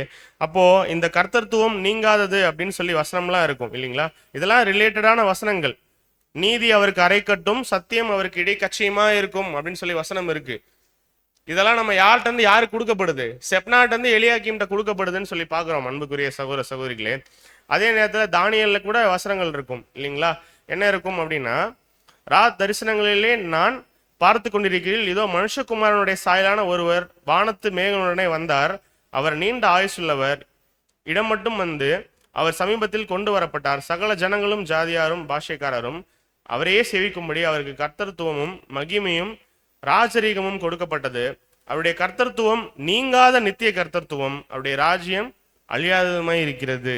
அப்ப என்ன ஒரு விஷயம் நம்ம புரிஞ்சுக்கணும் அப்படின்னு சொல்லி பாத்தீங்கன்னா, வசனம் ரொம்ப கிளியரா இருக்கும் இல்லைங்களா? தாவீதினுடைய வீட்டின் திறவுகோலை அவன் தோளின் மேல் வைப்பேன், ஒருவரும் பூட்டக்கூடாதபடிக்கு அவன் திறப்பான், ஒருவரும் திறக்கக்கூடாதபடிக்கு அவன் பூட்டுவான். இதெல்லாம் யாரை பத்தி சொல்லப்பட்ட வசனங்கள்? எலியாக்கீம் பத்தி சொல்லப்பட்ட வசனங்கள். இப்போ அர்த்தம் உள்ளதா இருக்கான்னு சொல்லி பாருங்க. ஸோ ஒருவரும் பூட்டக்கூடாதபடிக்கு திறப்பான், திறக்கக்கூடாதபடிக்கு பூட்டுவான் அப்படின்னா, இந்த ஒட்டுமொத்த ஜனங்களுக்கு உயிர் தெழுதல் அப்படிங்கிற ஒரு விஷயத்தை யாரு தான் இனிஷியேட் பண்றா அப்படின்னா, நம்முடைய ரட்சகராகிய இயேசு கிறிஸ்து தான் இனிஷியேட் பண்றாரு இல்லைங்களா? அவர் தான் ஓப்பன் பண்ணணும், அவர் தான் திறக்கணும். அதுக்கப்புறம் பிரேத குழியில் இருக்கவங்க அவருடைய சத்தத்தை கேட்கும் காலம் வரும் அப்படின்னு சொல்லி கூட வசனம் பார்த்துருக்கோம் இல்லைங்களா? அவர் தான் ஓப்பன் பண்ணணும், அவர் தான் இந்த ஒட்டுமொத்த உலகத்தினுடைய அந்த எண்டிங்க்கும் முடிவு கொண்டு அந்த ராஜ்ய பரத்தை அவர் தான் ஸ்டார்ட் பண்ணணும் அப்படின்னு சொல்லி பார்க்குறோம் அன்புக்குரிய சகோதர சகோதரிகளே. யாரு தான் பண்ண முடியும் இந்த விஷயத்த அப்படின்னா, அவர் தான் பண்ண முடியும் அப்படின்னு சொல்லி பார்க்குறோம். அண்ட் அதே நேரத்தில் வசனமே இருக்கு இல்லைங்களா? யோவான் 5:28 இதை குறித்து நீங்கள் ஆச்சரியப்பட வேண்டாம், ஏனெனில் பிரேத குழிகளில் உள்ள அனைவரும் அவருடைய சத்தத்தை கேட்கும் காலம் வரும். அப்ப எந்த அளவுக்கு எலியாக்கீமோட ஒத்து போகுதுன்னு சொல்லி பாருங்க, கிறிஸ்துவோட நம்ம கம்பேர் பண்ணும் பொழுது அன்புக்குரிய சகோதர சகோதரிகளே. அப்போ இதே மாதிரி விஷயங்கள் தான் இப்போ கிறிஸ்து வந்துட்டார் அப்படின்னா, அந்த உயிர் தெழுதல் அப்படிங்கிற ஒரு விஷயம் எந்த அளவுக்கு ஸ்டார்ட் ஆகுது, அந்த அதே நேரத்தில் அவருடைய ராஜரீகம், அவருடைய அதிகாரம், அவர் கொடுக்கக்கூடிய அந்த ஒரு சத்தியம், அதெல்லாம் எப்படி நமக்கு கிடைக்குதுங்கிறத நம்ம பார்க்கணும். செப்னாட் ஒரு சில விஷயங்கள் ஸ்டாப் ஆயிட்டு பவர் யார் கையில வந்துருது அப்படின்னா, எலியாக்கீம் கையில வரும்பொழுது நம்ம பார்க்குறோம் இல்லைங்களா? இந்த உலகத்துல நடக்கக்கூடிய சாத்தானுடைய ஒட்டு மொத்த அதிகாரத்துக்கும் ஒரு முடிவை கொண்டு அந்த டைம்ல யார் கையில அதிகாரம் ஃபுல்லா இருக்கும் அந்த கிங்டம்ல அப்படின்னு சொல்லி பாத்தீங்கன்னா, அவருடைய அரசாட்சியினுடைய காலப்பகுதி அது. அதுல யாருக்கு பவர் இருக்காது அந்த டைம்ல? சாத்தானுடைய பவர் இருக்காது. வசனம் ரொம்ப கிளியரா இருக்கு. ஏசாயா 11:3-4. ஏசாயா 11:3-4 முடிய, கர்த்தருக்கு பயப்படுதல் அவருக்கு உகந்த வாசனையாய் இருக்கும். அவர் தமது கண் கண்டபடி நியாயம் தீர்க்காமலும் தமது காது கேட்டபடி தீர்ப்பு செய்யாமலும் நீதியின்படி ஏழைகளின் நியாயம் விசாரித்து யதார்த்தத்தின்படி பூமியிலுள்ள சிறுமையானவர்களுக்கு தீர்ப்பு செய்து பூமியை தமது வாக்கின் கோலால் அடித்து தமது வாயின் சுவாசத்தால் துன்மார்க்கரை சங்கரிப்பார். அப்போ என்ன ஒரு விஷயம் இங்க நம்ம பார்க்குறோம் அப்படின்னா, கர்த்தருக்கு பயப்படுதல் அவருக்கு உகந்த வாசனையா இருக்கும். அவர் தமது கண் கண்டபடி நியாயம் தீர்க்காமலும் தமது காது கேட்டபடி தீர்ப்பு செய்யாமலும். ஜட்ஜ்மெண்ட் எப்படி இருக்கும் அவருடைய கிங்டம்ல? நேம் சேக் இருக்குமா? இத்தனை நாள் உலக மக்கள் சாத்தானுடைய அந்த ஒரு கண்ட்ரோலுக்கு கீழே இருந்த பொழுது அவங்க என்ன எதிர்பார்ப்பாங்க? ஒரு நீதியான விஷயம் நடக்குமா, ஒரு நியாயமான விஷயம் நடக்குமான்னு எதிர்பார்க்கும் பொழுது நடக்குதா அப்படின்னு கேட்டீங்கன்னா இல்ல, அநீதியான விஷயங்கள் நடைபெற்று கொண்டு இருக்கும். ஆனா அவருடைய கிங்டம்ல எப்படிப்பட்ட விஷயங்கள் நடக்கும் அப்படின்னு சொல்லி பாத்தீங்கன்னா, அப்படியெல்லாம் கண் கண்டபடி நியாயம் தீர்க்காமலும் காது கேட்டபடி தீர்ப்பு செய்யாமலும் இருக்கும். அந்த அளவுக்கு பெர்ஃபெக்டான ஒரு விஷயம் நடக்கும் அப்படின்னு சொல்லி பார்க்கிறோம் அன்புக்குரிய சகோதர சகோதரிகளே. அதே நேரத்தில் இன்னொரு வசனமும் என்ன சொல்லப்படுது அப்படின்னா, அவனை உறுதியான இடத்திலே ஆணியாக கடாவுவேன், அவன் தன் தகப்பன் வீட்டுக்கு மகிமையான சிங்காசமாக இருப்பான். அப்ப இதை எப்படி எடுத்துக்கலாம்? நியாயப்பிரமாண கட்டளைகள் கொடுக்கப்பட்டிருந்தது இல்லைங்களா? ஸோ அந்த நியாயப்பிரமாண கட்டளைகளை யார் நிறைவேற்றா அப்படின்னு சொல்லி பார்த்தீங்கன்னா, இயேசு கிறிஸ்து நிறைவேற்றார் இல்லைங்களா? முற்பிதாக்கள் இருக்காங்க, முற்பிதாக்கள் பழைய ஏற்பாட்டு காலப்பகுதியிலேயே ஒரு நல்ல வாழ்க்கையை வாழ்ந்து முடிக்கிறாங்க. எதனால அப்படின்னு சொல்லி பார்த்தீங்கன்னா, விசுவாசத்தின் மூலமாக. முற்பிதாக்கள்லாம் இயேசு கிறிஸ்துவை பார்த்தா விசுவாசிச்சாங்க அப்படின்னு கேட்டிங்கன்னா இல்லை. ஆனாலும் ஒரு விசுவாசத்தில் என்ன பண்ணுறாங்க அப்படின்னு சொல்லி பார்த்தீங்கன்னா, த்ரூ ஃபெய்த்தில் முற்பிதாக்கள் என்ன பண்ணுறாங்க, அந்த நியாயப்பிரமாண கட்டளைகளில் அவங்க ஆல்மோஸ்ட் எல்லாத்தையுமே ஃபாலோ பண்ணி ஓரளவுக்கு தேவனுக்கு பிரியமான வாழ்க்கையை வாழ்றதுக்கு ட்ரை பண்ணுறாங்க அப்படின்னு சொல்லி பார்க்குறோம். அப்போது அந்த அடிக்கப்பட்ட ஆணிங்கிறது அந்த அளவுக்கு ஸ்ட்ராங்காக இருந்திருக்கு. அப்போ அந்த 1000 years கிங்டம்ல அந்த ஆணி தேவையா அப்படின்னு கேட்டிங்கன்னா இல்லை. வசனமே எப்படி சொல்லுது அப்படின்னா, உறுதியான இடத்தில் கடாவப்பட்டிருந்த ஆணி அந்நாளிலே பிடுங்கப்பட்டு முறிந்து விழும், அப்பொழுது அதன் மேல் தொங்கின பாரம் அருந்து விழும் என்று சேனைகளின் கர்த்தர் உரைக்கிறார், கர்த்தரே இதை உரைக்கிறார் என்று சொல் என்றார். அப்படின்னா இது எப்படி புரிஞ்சுக்கலாம் அப்படின்னா, தேவன் பழைய ஏற்பாட்டு கால பகுதியில் நியாயப்பிரமாண கட்டளைகளை கொடுத்தார் இல்லைங்களா. ஆனால் எபிரேயர்ல வசனமே ரொம்ப கிளியரா இருக்கு. அது எல்லாரையுமே நல்வழிப்படுத்துறதுக்கு ஒரு ஏத்த ஒரு விஷயமா இருந்ததா அப்படின்னு கேட்டிங்கன்னா இல்லை. ஆனால் இயேசு கிறிஸ்து வந்ததுக்கு அப்புறம் அவர் கொடுக்கக்கூடிய அந்த பிரமாணங்கள் எப்படி இருந்தது? நியாயப்பிரமாணம் பற்றி நீங்கள் நல்லா யோசிச்சு பார்க்கணும். சபை வகுப்பாரா போறதுக்கு அந்த நியாயப்பிரமாணம் உதவி பண்ணுச்சா அப்படின்னு கேட்டிங்கன்னா, பிசிக்கலாக நம்ம பண்ணக்கூடிய தப்புக்கு எல்லாமே பலிகள் இருந்தது இல்லைங்களா. இந்த தப்பு பண்ணிட்டா அதுக்கு என்ன ஒரு ரீப்ளேஸ்மெண்ட்டு, அதுக்கு என்ன ஒரு ஆப்ஷன் பேரலாக இருந்துகிட்டே இருந்தது பிசிக்கலாக செய்கிற தவறுகளுக்கு. ஆனால் மன ரீதியாக சிந்தையில் நம்ம செய்யக்கூடிய பாவங்களுக்கு நியாயப்பிரமாணத்தில் ஏதாவது ஆப்ஷன்ஸ் இருக்கா அப்படின்னு கேட்டிங்கன்னா இல்லை. கிறிஸ்துவின் பிரமாணம் எப்படி அதை ஃபுல்ஃபில் பண்ணுது அப்படின்னா, அடிக்கப்பட்ட ஆணி போல அவருடைய விஷயம் அங்கே இருக்கு ரொம்ப கிளியரா அப்படின்னு சொல்லி பார்க்குறோம். அதே நேரத்தில் அங்கே உறுதியான இடத்தில் கடாவப்பட்டிருந்த ஆணி அந்நாளிலே பிடுங்கப்பட்டு அப்படின்னு சொல்லி வசனம் இருக்கு. அப்படின்னா நம்ம அடிக்கப்பட்ட ஆணி மாதிரி நம்மளுடைய விஷயங்கள் ரொம்ப ஸ்ட்ராங்காக இருக்கும் அப்படிங்கிற திங்கிங்கில் யார் இருந்துட்டு இருப்பா? ஆக்சுவலி சாத்தான் இருந்துட்டு இருப்பான் ஒரு காலப்பகுதியில். என்ன அப்படின்னா மேட்டிமையான எண்ணம். உறுதியான இடத்தில் கடாவப்பட்டிருந்த ஆணி அந்நாளிலே பிடுங்கப்பட்டு அப்படின்னா, ஒரு ஸ்ட்ராங்கான இடத்துல ஒரு ஆணி அடிச்சிருந்தா அது ஈஸியாக எடுக்க முடியுமா? எவ்வளோ கஷ்டம் ரிமூவ் பண்ணுறது. அந்த மாதிரி தான் இருக்கும் சாத்தானுடைய சிந்தனை. எப்படி இருக்கும் அப்படின்னா, நான் ரொம்ப ஸ்ட்ராங்கான ஒரு பொசிஷனில் இருக்கேன், என் கண்ட்ரோல் கீழே தான் யாரை வச்சுட்டு இருக்கேன், இந்த வேர்ல்டை வச்சுட்டு இருக்கேன். நீங்கள் ஏதோ சொல்கிறீங்கல்ல பரிசுத்தவான்கள்லாம் இருப்பாங்க, அவங்க இங்கிருந்து சபை வகுப்பாராக போவாங்கன்னு. நான் என்னால் எவ்வளோ எஃபர்ட் போட முடியுமோ எல்லாரையும் நான் என்ன பண்ணிட்டு இருக்கேன், எல்லாருடைய மனசையும் குருடாக்கிட்டு இருக்கேன். நான் போடுற ஸ்கெட்ச்லேருந்து யாருமே தப்பிக்க முடியாது அப்படிங்கிற ஒரு மைண்ட் செட்டில் சாத்தான் இருந்துகிட்டே இருப்பான் இல்லையா. ஆனால் அவருடைய கிங்டமில் ஒரு கட்டத்தில் யாருடைய ஆட்சிக்கு முடிவு வரும் அப்படின்னா, சாத்தானுடைய அந்த ஒட்டுமொத்த கண்ட்ரோலுக்கும் ஒரு எண்டு வரும். ஏன் அப்படின்னா, அப்போ யார் கண்ட்ரோல் எடுத்துப்பா கையில்? ஆண்டவராக இயேசு கிறிஸ்து அவருடைய அரசாட்சியில கையில கண்ட்ரோல் எடுக்கும் பொழுது, அந்த உறுதியான இடத்தில் கடாவப்பட்டிருந்த ஆணி இருக்கு இல்லையா, அந்த ஒரு அதிகாரம் அது என்ன பண்ணப்படுமாமா? புடுங்கப்படும். அது ரொம்ப கஷ்டமான விஷயம் அப்படின்னு நினைச்சிட்டு இருப்போம். ஆனா அவர் வந்துட்டாருன்னா என்ன ஆயிடும்? கம்ப்ளீட்டா அது எடுக்கப்படும், முறிந்து விழும். அப்பொழுது அதன் மேல் தொங்கின பாரம் அருந்து விழும் என்று சேனைகள் கர்த்தர் உரைக்கிறார், கர்த்தரே இதை உரைக்கிறார் என்று சொல் அப்படின்னு சொல்லி வசனம் இருக்கு. ஸோ இதை எப்படி நம்ம புரிஞ்சுக்கலாம் அப்படின்னு சொல்லி பார்த்தோம். அன்புக்குரிய சகோதர சகோதரிகளே, கடைசி கால பகுதியில் நம்ம வாழ்ந்துட்டு இருக்கோம். கடைசி கால பகுதியிலையுமே இந்த போப்பு மார்க்கமும் இந்த அந்த கிறிஸ்து அமைப்புகளும் என்ன மாதிரியான ஒரு பிலீஃப்ல இருப்பாங்க அப்படின்னு சொல்லி பார்த்தீங்கன்னா, நாங்கள் சொல்றது தான் கரெக்டு, நாங்கள் சொல்றது தான் உண்மையான விஷயங்கள்னு சொல்லிட்டு ரொம்ப மனமேட்டிமையான விஷயத்தில் இருக்கும் பொழுது, அந்த திங்கிங்லாம் எது கொண்டு வரும் அப்படின்னு சொல்லி பார்த்தீங்கன்னா, சத்திய வெளிச்சம் இல்லைங்களா. நம்ம அடிக்கடி பார்ப்போம் இல்லையா, போன வாரம் கூட பெரேனில் பார்த்தோம். ஏன் இவ்வளோ சத்திய வெளிச்சம் நம்ம கிட்ட அதிகமாக இருக்கு காணப்படுது அப்படின்னா, யார் கொடுத்துட்டு இருக்கா அந்த வெளிச்சத்தை? 7ஆம் தூதன் கொடுத்துட்டு இருக்காரு. என்ன ரீசனும் கூட நம்ம பார்த்தோம், அவருடைய வருகை இல்லைங்களா. ஸோ 7ஆம் தூதன் மூலமாக நமக்கு அநேக வெளிச்சங்களை கொடுத்துட்டு எக்ஸ்பிளைன் பண்ணிட்டு இருக்காரு. புரிஞ்சிருக்குமா நமக்கு? எல்லா தீர்க்க தரிசனமும் முன்னாடி புரிஞ்சதா அப்படின்னா, எல்லாம் இப்போ நீங்கள் நம்ம கேட்குற அடிப்படை வேதாம வகுப்பெல்லாம் ஆல்மோஸ்ட் யார் கொடுத்தது தான் நமக்கு. இந்த இன்டர்பிரிட்டேஷன்ஸ் எல்லாம் 7ஆம் தூதன் மூலமாக நமக்கு கிடைக்கப்பட்ட சத்தியங்கள் தான் அன்புக்குரிய சகோதர சகோதரிகளே. ஸோ அப்படி இருக்கும் பொழுது நம்மளும் ரொம்ப கிளியராக புரிஞ்சுக்கணும், நமக்குள்ள எந்த கேரக்டர் வந்துடக்கூடாது என்றைக்குமே அப்படின்னா, செப்னா போல ஒரு கேரக்டர் நமக்குள்ள வந்துடவே கூடாது. அப்போ என்ன இதில் நமக்கு பாடம் அப்படின்னு சொல்லி பார்த்தீங்கன்னா, யார் மாதிரி இருக்கலாம்? நம்ம செப்னா மாதிரி இருக்கலாமா, எலியாக்கீம் மாதிரி இருக்கலாமா? எலியாக்கீம் மாதிரி இருக்கலாம். செப்னா என்ன பண்ணாரு? ஒரு நல்ல ராஜ்யத்துக்கு கீழே இருந்துட்டு யாருக்கு அகைன்ஸ்டா ஒர்க் பண்ணாரு? ராஜாக்கு எதிராக ஒர்க் பண்ணார் இல்லைங்களா. இப்போ நம்ம யாருடைய கைடன்ஸு கீழே இருக்கோம்? ஆக்சுவலி உடன்படிக்கை பண்ணப்பட்டு நம்முடைய வாழ்க்கையை யாருக்கு சரண்டர் பண்ணிட்டோம்? சரண்டர் பண்ணிட்டோமா? ஒரு நல்ல விஷயத்துல தேவன் நம்மளை வழிநடத்திட்டு வந்துட்டு இருக்காரா? வாழ்க்கையில சத்தியத்துக்குள்ள கொடுத்து, சத்தியம் கொடுத்து, ஒரு அருமையான ஒரு ஓட்டத்தை ஓடுறதுக்கு ஒரு சூழ்நிலை நமக்கு ஏற்படுத்தி கொடுத்துட்டு இருக்கார். இந்த டைம்ல நம்ம என்ன பண்ணக்கூடாது? யார் மாதிரி பண்ணக்கூடாது? செப்னா மாதிரி. அவருடைய கிங்டம்ல அவருக்கு என்ன தேவையோ அவருடைய ராஜ்யத்துக்கு கீழாக ஒரு நல்ல ஒரு சூழ்நிலையில நம்மளை இப்ப வழிநடத்தி வந்துட்டு இருக்காரு.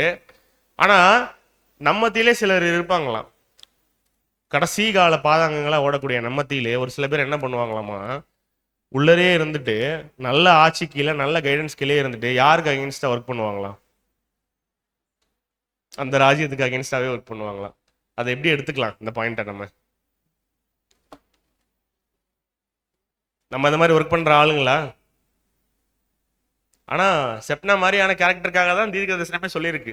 அன்னைக்கு வாழ்ந்த செப்னாக்கு தீர்க்க தரிசனம் கிடையாது. அன்னைக்கு வாழ்ந்த செப்னா மாதிரியான மைண்ட் செட் யாருக்கு இருக்கோ அவங்களுக்கு தான் இந்த தீர்க்க தரிசனம். அப்போ என்ன இருந்தது நம்ம பார்த்தோம்? ஒரு மன மேட்டிமை இருந்தது அப்படின்னு சொல்லி நம்ம பார்த்தோம் இல்லைங்களா? ஸோ இந்த ஒரு மேட்டிமையான சிந்தனையை நம்ம மைண்டுக்குள்ள நம்ம எப்போதுமே இடம் கொடுத்தா ஒரு விஷயம் கிளியரா நல்லா புரிஞ்சுக்கணும், நம்மளை ரீப்ளேஸ் பண்றதுக்கு தேவன் ரொம்ப நேரம்லாம் எடுத்துக்கிறது இல்லை. அதே ராஜ்யத்துல அதே எசேக்கியா ராஜா கீழே வேலை செஞ்சுட்டு இருக்க யாருக்கு போச்சு அந்த விஷயங்கள் எல்லாமே? யாருக்கு போச்சு? எலியாக்கிமுக்கு போச்சு. ரொம்ப கஷ்டமா தேவனுக்கு நம்மளை ரீப்ளேஸ் பண்றதுக்கு?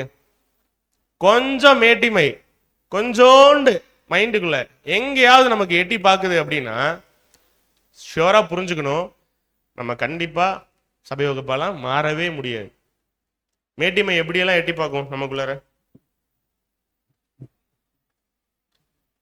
நம்ம மத்தியிலையுமே செப்னா போன்ற கேரக்டர்ஸ் கண்டிப்பா இருப்பாங்க.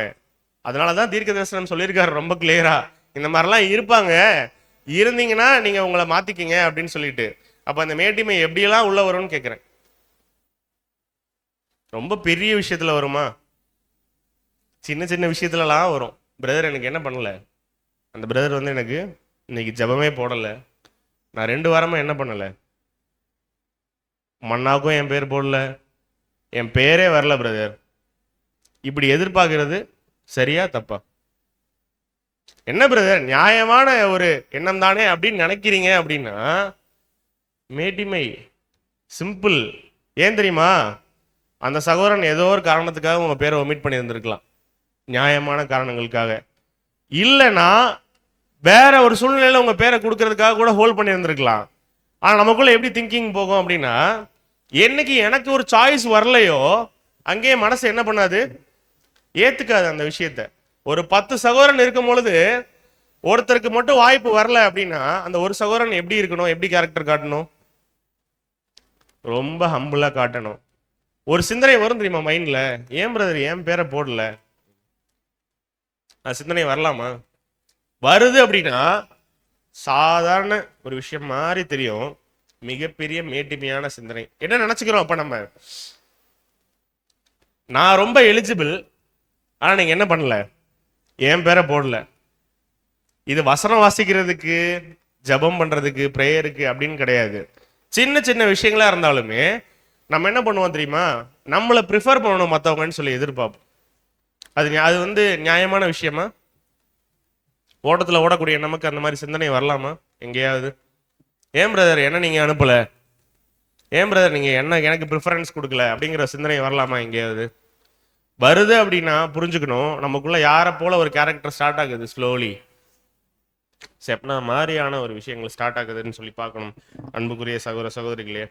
அப்போ செப்னா மாதிரியான கேரக்டர்ஸ் நம்மளால ஃபைண்ட் அவுட் பண்ண முடியுமா? சின்ன கேள்வி தான் கேட்டேன், பெரிய கேள்வியெல்லாம் கேட்கல. செப்னா மாதிரியான கேரக்டர்ஸை ஈஸியா ஃபைண்ட் அவுட் பண்ண முடியுமா நம்மளால? பண்ண முடியும். சத்தியத்துல மட்டும் ஸ்ட்ராங்கா இருக்கும் அப்படின்னா நம்மளால என்ன பண்ண முடியும்? செப்னா மாதிரியான ஒரு கேரக்டரோட ஒருத்தவங்க யாராவது இருக்காங்க அப்படின்னா நமக்கு கிளியரா தெரியும். அப்ப நம்ம என்ன பண்ணலாம்? என்ன பண்ணலாம்? நம்மளும் அதே மாதிரி மாறிடலாமா? எங்கேயாவது எலியாக்கிம் போயிட்டு அவருக்குன்னே கலரை தோண்டிட்டு இருந்தாரா? லைம் லைட்லேயே வரல ஆக்சுவலி. ஆனா செப்னாட் இருந்து இந்த விஷயம் பிடுங்கப்பட்டு யார்கிட்ட கொடுக்கப்படுது? எலியாக்கிம்கிட்ட கொடுக்கப்படுது. இருக்கிற இடமே தெரியல எலியாக்கிம் வந்து. ஆனா என்ன ஒரு விஷயம் கிடைக்குது அப்படின்னா ரீப்ளேஸ் பண்றாரு. செப்னாவை யாரு ரீப்ளேஸ் பண்றா? எலியாக்கீம் பண்றார். நமக்கும் அப்படிதான் இருக்கும் அன்புக்குரிய சகோதர சகோதரிகளே. கொஞ்சம் ஏதாவது மன மேட்டிமை பிரைடு உள்ள வருது அப்படின்னா பிதா என்ன பண்ணிடுவார் அப்படின்னா கொஞ்சம் கூட யோசிக்க மாட்டார் நம்மளை ரீப்ளேஸ் பண்றதுக்கு. ஏன்? அவ்வளோ பேர் இருக்காங்க நம்மளை ரீப்ளேஸ் பண்றதுக்கு. அநேகம் பேர் சத்தியம் கேட்டே இருக்காங்க, சத்தியத்துக்குள்ள வந்துட்டே இருக்காங்க. சின்ன டைம்ல எவ்வளோ முடியுமோ அவ்வளோ ஹம்பிளா இருந்து கேரக்டர் காட்டி ஓட்டத்தை முடிக்கணும் அன்புக்குரிய சகோதர சகோதரிகளே. அப்போ யார் ஆக்சுவலி ஒரு ட்ரெஷரரா இருந்திருப்பா அப்படின்னா எசேக்கியாவுக்கு கீழே இருக்கக்கூடிய ஷெப்னா வந்து ஒரு ட்ரெஷரரா இருந்திருப்பார். ஆக்சுவலி ட்ரெஷரர்னா என்ன வேலை? எல்லா பொக்கிஷங்களுக்கும் எல்லா இன்வென்ட்ரிஸ்க்கும் யார் சொந்தக்காரன் அப்படின்னு சொல்லி பார்த்தீங்கன்னா ஷெப்னா. ஆனா அப்படிப்பட்ட ஒரு சூழ்நிலையில இருந்துமே அவருக்குள்ள என்ன ஒரு சிந்தனை வந்துருச்சு? நான் ஒரு மேலான இடத்துல தாவீதினுடைய வம்சத்துல என்ன பண்ணுவேன்? கல்லறையை கட்டுவேன் அப்படிங்கிற ஒரு சிந்தனை வந்துருச்சு இல்லையா? நம்ம கிட்டயும் பொக்கிஷம் இருக்கா இல்லையா? இருக்கு. என்ன அந்த பொக்கிஷம்? சத்தியம் இல்லையா? சத்தியத்தை கொடுத்து நம்மளை ரொம்ப கிரேஷியஸா வச்சிருக்காரு தேவன். வந்து இதுதான்ப்பா உண்மையான சத்தியம், இதுதான் என்னுடைய காலத்துக்கு ஏற்ற சத்தியம்னு சொல்லிட்டு அணு தினமும் நமக்கு அருமையான தேவனுடைய வார்த்தைகளை நமக்கு வந்து தேவன் வந்து பகிர்ந்து கொடுத்துட்டு இருக்கார். அவருடைய திட்டத்தையே நமக்கு எக்ஸ்பிளைன் பண்ணிட்டார். இதுதான் நடக்க போகுது, இனிமே இப்படிதான் உலகம் பயணிக்க போகுது, இதுதான் பிளானு, இப்படிதான் இருக்கும், என் குமாரனுடைய அரசாட்சி இப்படிதான் இருக்கும், இப்படி இருந்தா இந்த பிரைஸ் அப்படிங்கிறத முதற்கொண்டு சொல்லிட்டார் இல்லைங்களா? ரொம்ப நமக்கு எதுக்காக ஓடுறோன்னே தெரியாம நம்ம ஓடுறக்கூடிய ஆளுங்க இல்லை இல்லைங்களா? ரொம்ப கிளியரா தெரிஞ்சு வச்சிருக்கோம். இவ்வளோத்தையும் எக்ஸ்பிளைன் பண்ணதுக்கு அப்புறம் அந்த பொக்கிஷத்துக்கும் அந்த இன்வென்ட்ரிக்கும் நமக்கு ஒரு ஆக்சஸ் இருந்ததுக்கு அப்புறமும் நம்ம என்ன பண்ணிடக்கூடாது? மேட்டுமையா அற்பமான விஷயத்துக்காக இந்த ஒரு ஓட்டத்தை இழந்து போகக்கூடிய ஒரு சூழ்நிலை இருக்கக்கூடாது அன்புக்குரிய சகோதர சகோதரிகளே. அப்போ இந்த மேட்டிமை, இந்த ஒரு பெருமையை தேவன் வந்து எங்கேயாவது சப்போர்ட் பண்றாரா? வசனமே இருக்கு, பெருமை உள்ளவர்களுக்கோ தேவன் எதிர்த்து நிற்கிறார் இல்லைங்களா? அப்போ நம்மளை ரீப்ளேஸ் பண்றது அப்படிங்கிற ஒரு விஷயம் வந்து தேவனுக்கு ரொம்ப கடினமா அப்படின்னு கேட்டீங்கன்னா அப்படி கிடையாது. வேதாகமத்துல யார் யார ரீப்ளேஸ் பண்ணியிருக்கா? ஏலியினுடைய பிள்ளைகள் எடுத்துக்கோங்க, யாரு ரீப்ளேஸ் பண்ணுவா அந்த இடத்த? சாமுவேல் ரீப்ளேஸ் பண்ணுவார் இல்லைங்களா? ஏலி, இப்ப ஏலி வகுப்பார் மாதிரி ஏலினுடைய அந்த குழந்தைங்களுடைய மென்டாலிட்டி போல நம்ம கிட்ட இருக்கு அப்படின்னா ஈஸியா ரீப்ளேஸ் பண்ணிடுவாங்க. அதே நேரத்துல சவுல் இருந்தார் இல்லையா வேதாகமத்துல? சவுலை யாரு ரீப்ளேஸ் பண்ணது? தாவீது. சவுல் கிட்ட நல்ல கேரக்டர்ஸ் இருந்ததா இல்லையா? இருந்தது. தேவன் சூஸ் பண்ணவர் தான் சவுல். ஆக்சுவலி தப்பே இல்லை. ஆனா அவருக்கு ஒரு விருப்பமான ஒரு வாழ்க்கையை நம்ம எப்ப வாழல, எந்த நொடி பொருள்ல இருந்து நம்ம வாழலையோ அப்ப என்ன பண்ண மாட்டார் தேவன்? ரொம்ப நேரம் நம்ம கிட்ட டைம் ஸ்பெண்ட் பண்ணிட்டு நம்மளை அப்படியே ப்ரொடெக்ட் பண்ணிட்டே இருக்க மாட்டார் சதா காலங்களுமே. ஏன்னா அது கேட்ட கனிகளை கொடுக்கக்கூடிய இடத்துல நம்ம இருக்கணும் அன்புக்குரிய சகோதர சகோதரிகளே. அண்ட் அதே நேரத்துல சாலமன் கொஞ்சம் அவருடைய ஓட்டத்துல இருந்து விலகி ஓடுறார் அப்படின்னா யார் அவரை ரீப்ளேஸ் பண்ணது? சாலமோனை ரீப்ளேஸ் பண்ணது யாரு? யெரொபெயாம். கரெக்ட். ஸோ இந்த மாதிரியான கேரக்டர்ஸ் வேதாகமத்தில் நிறைய பார்க்கலாம். யூதாஸ் புதிய ஏற்பாட்டு காலப்பகுதியில் யூதாஸை யாரு ரீப்ளேஸ் பண்றா? பவுல். அப்ப நம்ம பார்த்த ஒரு சைடு உள்ள கேரக்டர்ஸும் ரீப்ளேஸ் பண்ணப்பட்ட இன்னொரு சைடு உள்ள கேரக்டர்ஸையும் பார்த்தீங்கனாலே கிளியரா புரிஞ்சுக்கலாம். யூதாஸை விட யாரு ஒரு சரியான ஒரு ஓட்டத்தை ஓடுனது? யாரு? பவுல். ரெண்டு பேரோட பொசிஷன் ஒண்ணுதான், ஆனா அவர் எடுக்கிற ரீப்ளேஸ்மெண்டோடைய கேரக்டர்ஸ் பாருங்க அதுக்கப்புறம் எப்படி இருக்குன்னு. சவுல் ஓகே தான், ஆனா தாவீது எப்படி இருக்காரு சவுலோட கம்பேர் பண்ணும் பொழுது? யூதாஸ் ஓகே தான், யூதாஸும் அப்போஸ்தலனா இருந்தவர் தான், ஆனா அவரை ரீப்ளேஸ் பண்ணி வராரு இல்லையா? அப்படி ரீப்ளேஸ் பண்றவங்க எந்த அளவுக்கு இருக்காங்கன்னு யோசிச்சு பாருங்க. நம்ம மத்தியிலேருந்தே தான் அதுவும் நடக்கும் அன்புக்குரிய சகோதர சகோதரிகளே. செப்னா எலியாக்கீம் மாதிரி இருக்கும் பொழுது நம்ம கிளியரா புரிஞ்சுக்கணும் நம்மளுடைய விஷயம் இதுதான். கிளியரா யோபுல கூட நம்ம பார்த்துருக்கோம் இல்லைங்களா? கர்த்தர் சாத்தானை நோக்கி, இதோ அவனுக்கு உண்டானவன் எல்லாம் உன் கையில் இருக்கிறது, அவன் மேல் மாத்திரம் உன் கையை நீட்டாதே என்றார். அப்பொழுது சாத்தான் கர்த்தருடைய சந்நிதியை விட்டு புறப்பட்டு போனான். சூழ்நிலை வரும் நம்மளுடைய வாழ்க்கையில, நிறைய ட்ரையல்ஸ் வரும். வரும் பொழுது யோபு எப்படி கேரக்டர் காட்டினாரு? யோபுக்கு அகைன்ஸ்டா யாரெல்லாம் இருந்தா? ஃப்ரெண்ட்ஸு, வேற யார் இருந்தா?